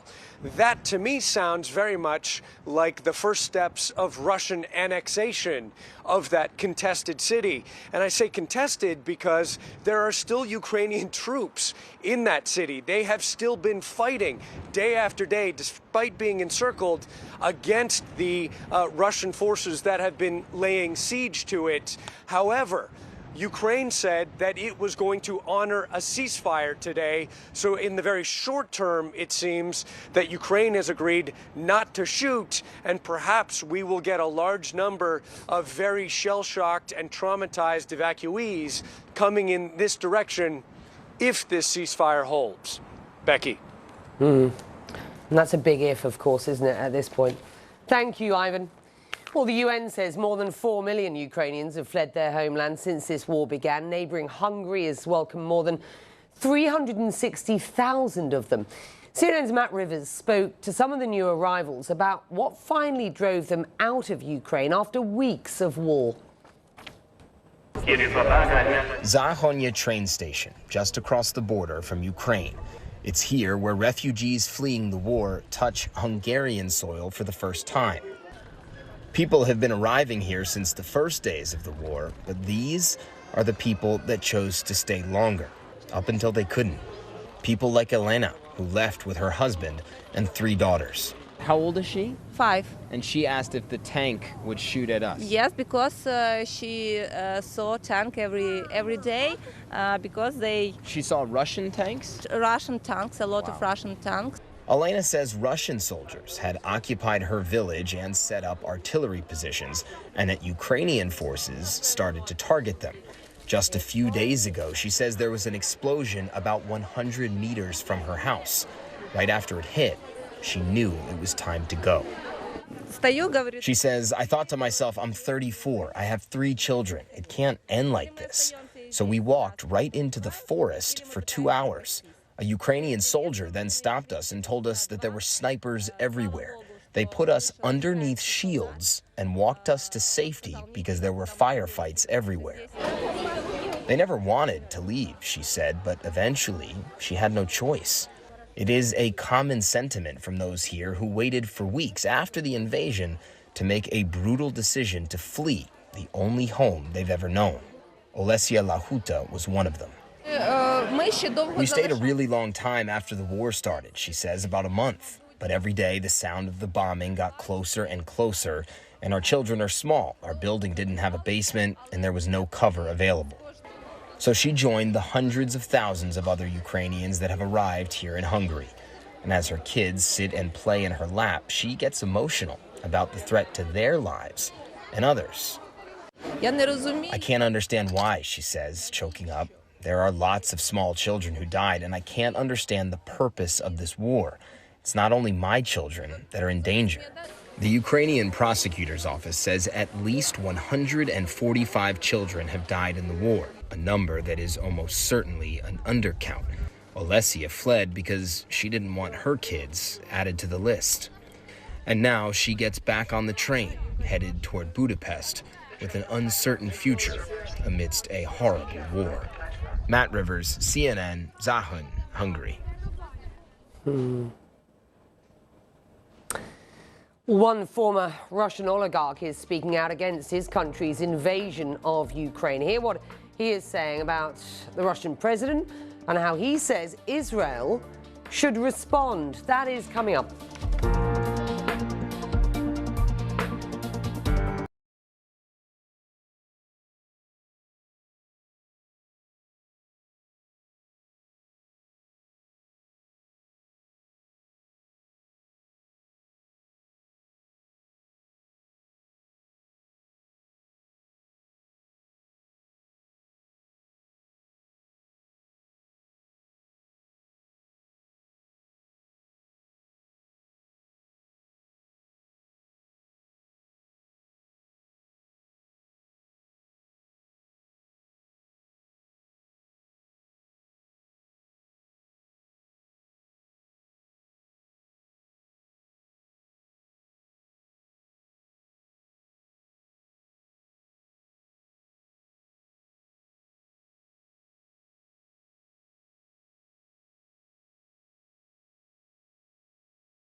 Europe is walking a fine line now over how it should punish Russia for its war on Ukraine, with its heavy reliance, of course, on Russian energy.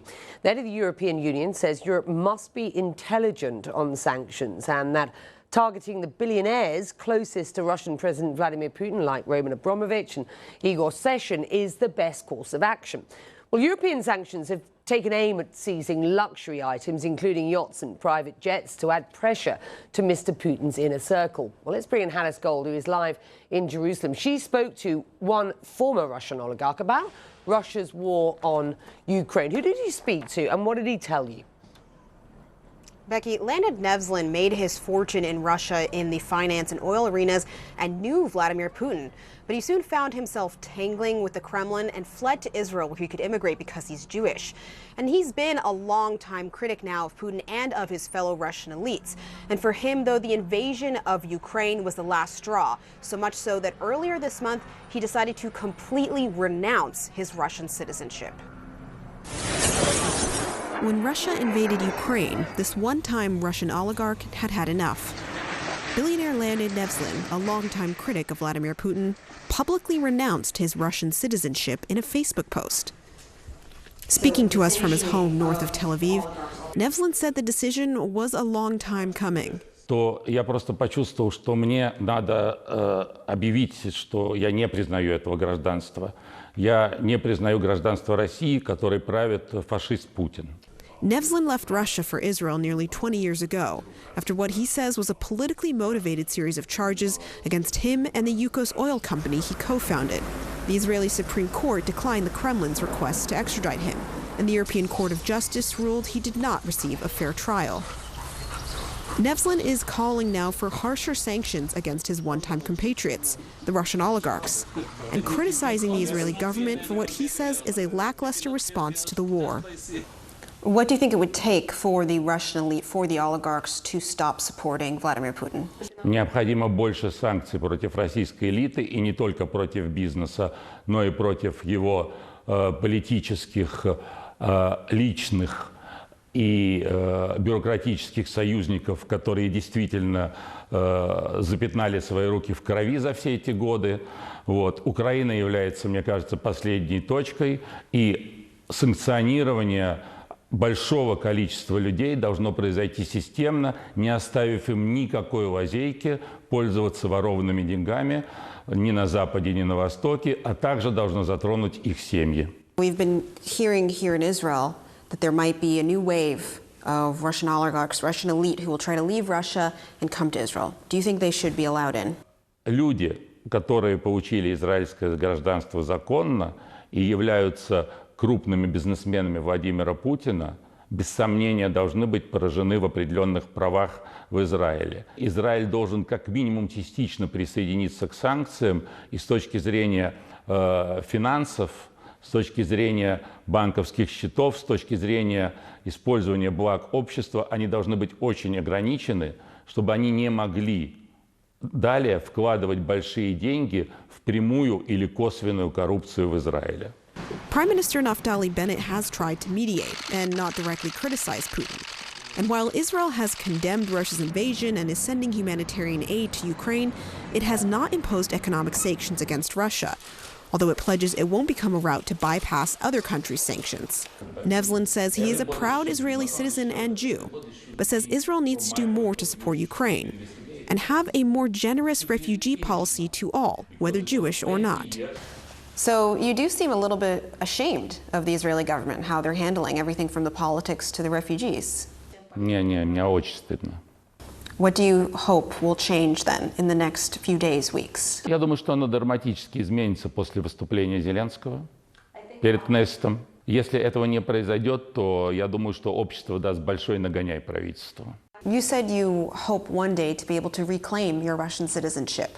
What will it take for you to get there? Does Putin need to be gone?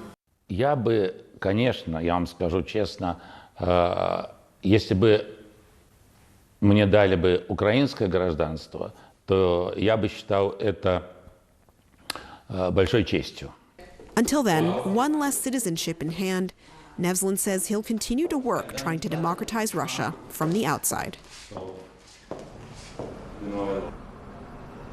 And Becky, one thing that really stood out to me in this interview with Nevzlin is that he doesn't think that the end of Putin's rule will be at the hands of the Russian oligarchs or the elites. He actually thinks that the regime change needs to and will happen by a popular revolution because he says the collective mentality in Russia needs to change. Becky?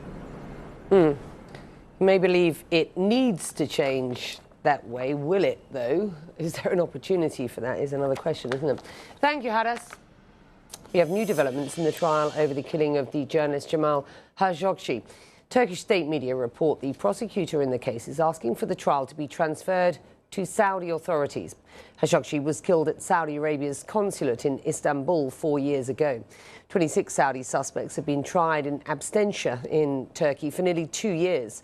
Now, this request comes as Ankara seeks to ease the strain on relations with Riyadh. Turkish court is seeking the opinion from the Justice Ministry on the transfer.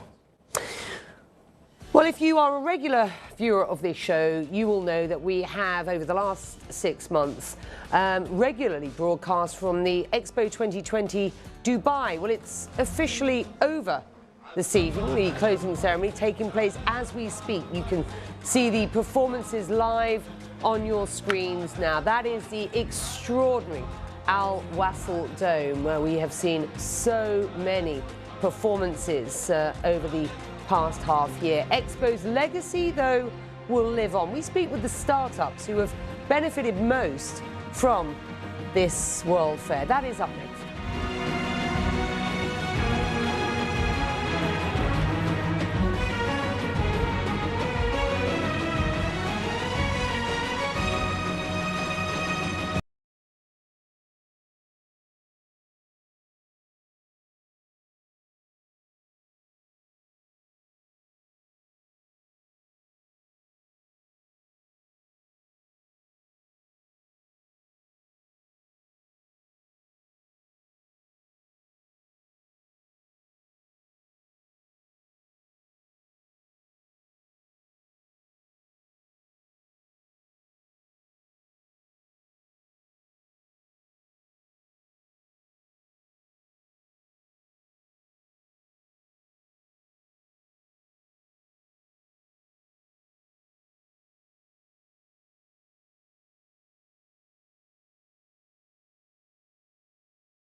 Well, you are watching the Expo 2020 closing ceremony live in Dubai. It's been 6 months of light shows, fireworks, musical acts and performance art, most of which has been below what is this Wasl Dome, which is in the center of the site, and you are watching it now. This is a dome that doubles as a 360 projection theatre, 252 projectors, 42 projector pods. It stands 221 feet high, and I have to tell you, it is a show-stopping environment, and that is the closing show. Tonight is no different.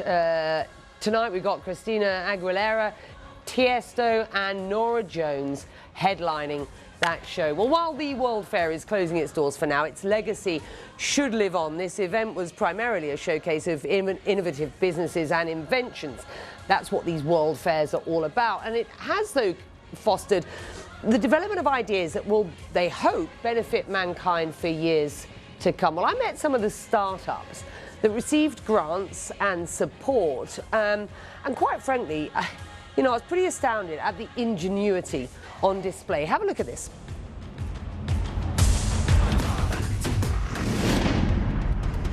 Over the last 6 months, Expo 2020 Dubai brought the world together for the largest global gathering since the start of the COVID-19 pandemic. Through unique pavilions, 192 countries exhibited the best their nations have to offer, showcasing cutting-edge innovations and architecture. Attracting more than 20 million visits, it's been the biggest gathering ever held in the Arab world. And with more than 32,000 events, it thrilled visitors with performances by Grammy Award-winning artists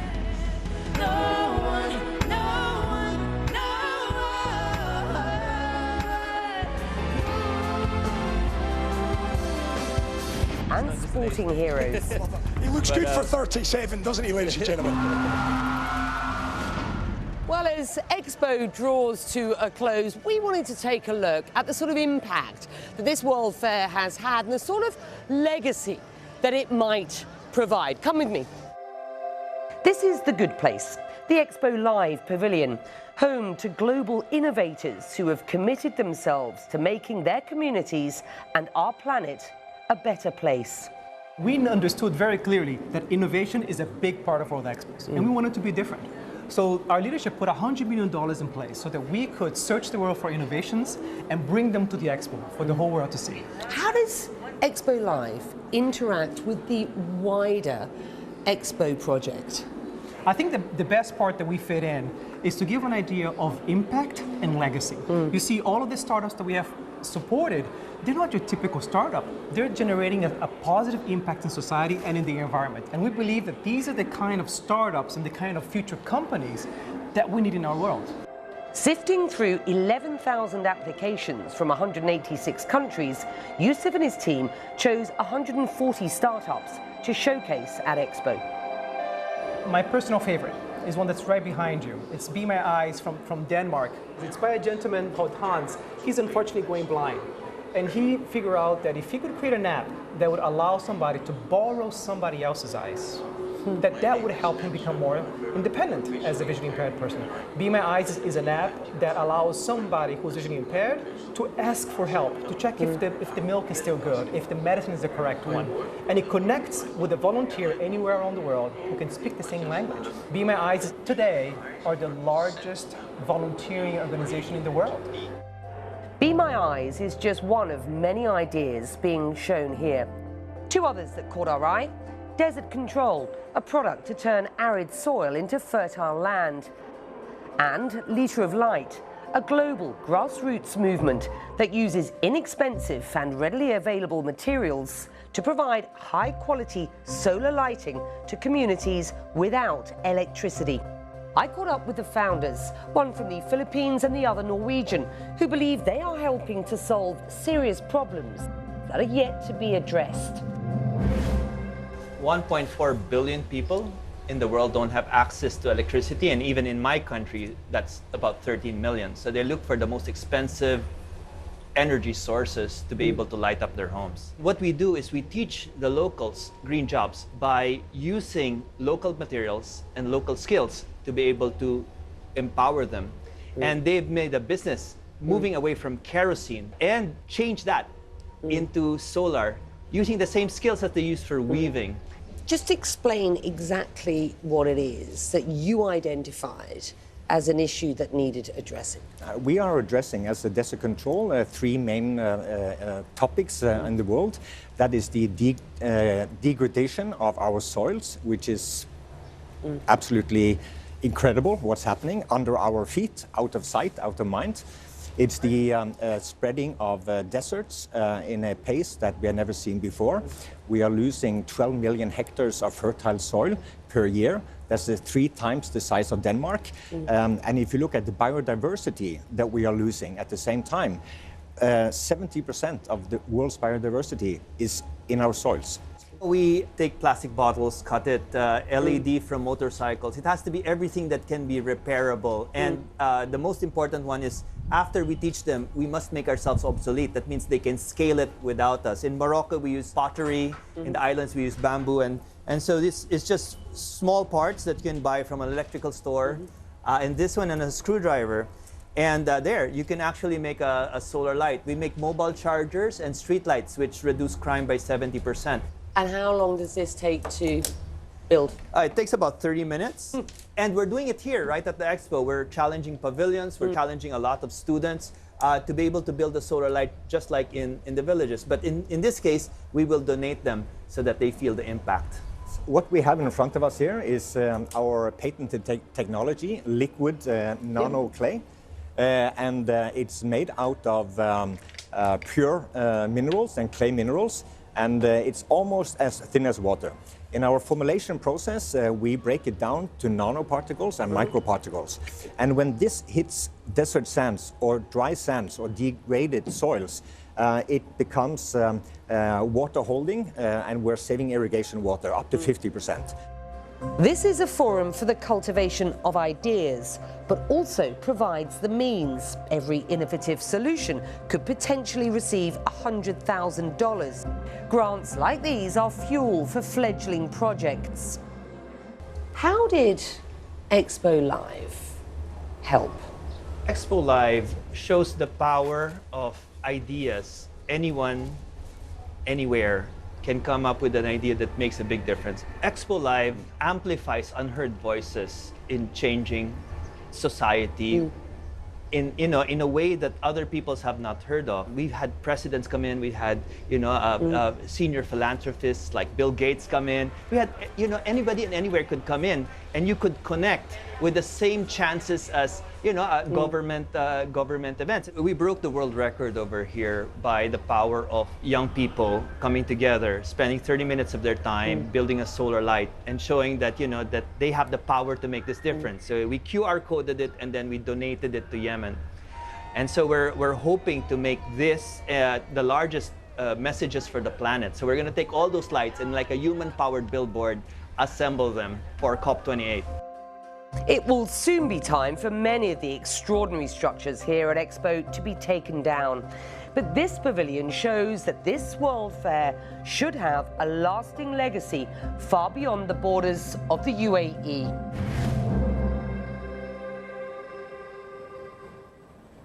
Well, ahead on this show, a look back at more than 20 years of Moscow's unbridled aggression and the rise of Vladimir Putin.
Assault on Ukraine follows a pattern of military aggression that goes back more than 20 years.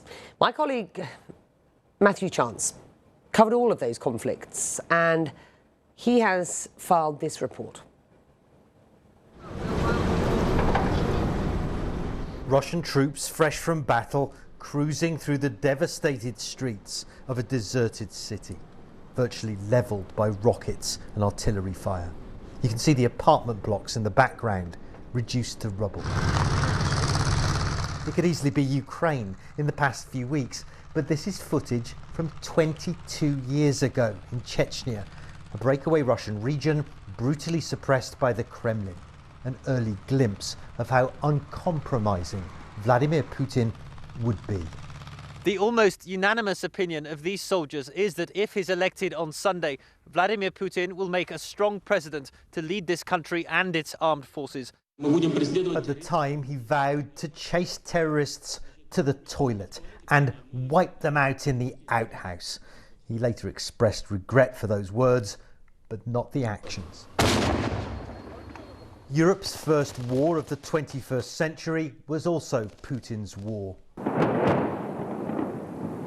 The tiny Georgian enclave of South Ossetia was a backwater of the former Soviet Union. But it was here that Putin got a taste for violating international boundaries, intervening to support the breakaway region, pounding Georgian forces and rolling his tanks across the border.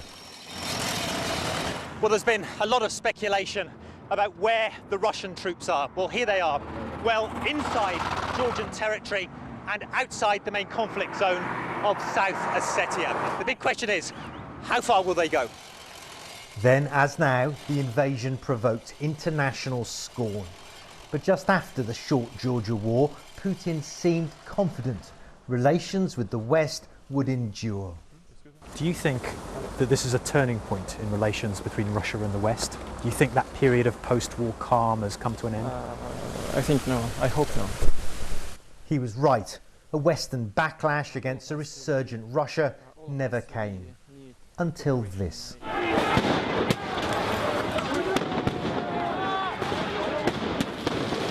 In 2014, protesters toppled a pro-Russian president in neighbouring Ukraine, and Putin moved quickly to secure Russian interests.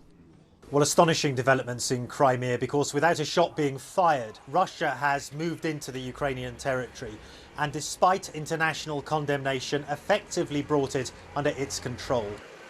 Sanctions followed, but so too did an unstoppable wave of nationalism. President Putin, the victor of Crimea, had for many Russians restored a sense of pride. We understand that it is not about the territory which we have enough of. It is about historical roots of our spirituality and statehood. It is about what makes us a nation and a united, unified nation. Soon, Putin unleashed his growing military swagger even further afield. The shock and awe of Russian airstrikes in Syria propped up the regime of Bashar al-Assad, each missile helping to change the course of the Syrian conflict and sending a potent message of Russian resurgence. Well, this really does feel like the centre of a massive Russian military operation. The air is filled with the smell of jet fuel, and the ground shudders with the roar of those warplanes returning from their bombing missions. Now the missiles and the roars are being heard once again. And Putin's destruction in Chechnya, then Georgia, then Syria, is now being visited on Ukraine. Of course, he's ridden out tough sanctions and international condemnation before. But this time, it's unclear how much support Putin has at home. This is one of those Russian Soviet-era vehicles which is completely burned out. And given painful Russian losses on the battlefield, it's unclear too whether he will now double down as he has in the past, or back down like never before. Matthew Chance, CNN. And we'll leave you with that this evening from the team here working with me in Abu Dhabi. It is a very good evening. Thank you for joining us. CNN, of course, continues after this short break. Stay with us.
This is CNN Breaking News.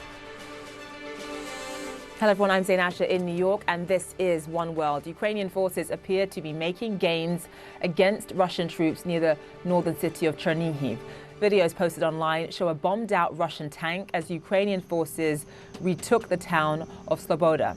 It's a significant step to breaking Russia's encirclement of the region. Ukrainian officials also say there are signs Russian forces are regrouping in Belarus to replenish their losses. But in other areas, Russia has kept up its relentless attacks. Authorities in Kharkiv have reported heavy shelling, with one strike damaging a gas pipeline and causing a major fire in the area. And near the capital, Kyiv, Western officials say that Russia has continued its bombardment despite pledging earlier this week to pull back from the region. The head of Britain's intelligence cybersecurity agency says Russian troops in Ukraine are low on morale, with some even refusing to carry out orders. And he says it's all because Vladimir Putin massively misjudged the resistance of the Ukrainian people. I want to discuss all of this and more with David Mackenzie, who's joining us live now from London. So David, what more do we know about this British intelligence? Well, it's a fascinating and very wide-ranging comments, and in detail by the head of the GCHQ, a British spy agency in Australia, Zain. Kind of surprising in a way, but there has been a tendency of Western intelligence groups to reveal a lot of intelligence. He said, as you say, that the morale is low amongst Russian forces, and that the close advisors of Putin are even unwilling to give him a full picture of the conflict. Take a listen. We've seen Russian soldiers, short of weapons and morale, refusing to carry out orders, sabotaging their own equipment, and even accidentally shooting down their own aircraft. So there is some indication that this is backed up from the observance of our teams in the field in Ukraine. And of course, the Russian military continues with its campaign, but it does speak to some of the challenges of what many thought would be a short conflict now dragging into its sixth week. Zain? And David, talk to us a bit more about these sanctions that the British have imposed on Russian propagandists and Russian sort of heavyweight media players. And that's a good way to put it, and that's the same way that the British foreign minister put it, that they are increasing their sanctions against well-known individual celebrity anchors in Russian state media who have considerable assets here in the UK, they say. They also are further sanctioning the state media broadcasters of the country, which have been very much part of the propaganda, or at least the Russian side of the story, which has really been removing a lot of the truth of the actual context and situation on the battlefield. An interesting development also is just a short time ago, Zain, Vladimir Putin reiterated that some companies will have to be paying rubles for the gas purchases from Russia. He went on a lengthy diatribe, really framing this as European nations doing the bidding of the US and putting this as a point of patriotism to fight these sanctions. Наше право на свободу, за право быть независимыми. These are sanctions to punish us for our right to be free, independent, for our right to be Russia, for not wanting to dance to their tune and sacrifice our national interest and traditional values. Now, while it might be tempting to really think of these as propaganda statements from the president of Russia, that is the information people are getting on the ground. And at this point, at least, despite these potentially crippling sanctions, the Russian government has managed to stave off a collapse of the economy. And this tit-for-tat discussion about how to pay for the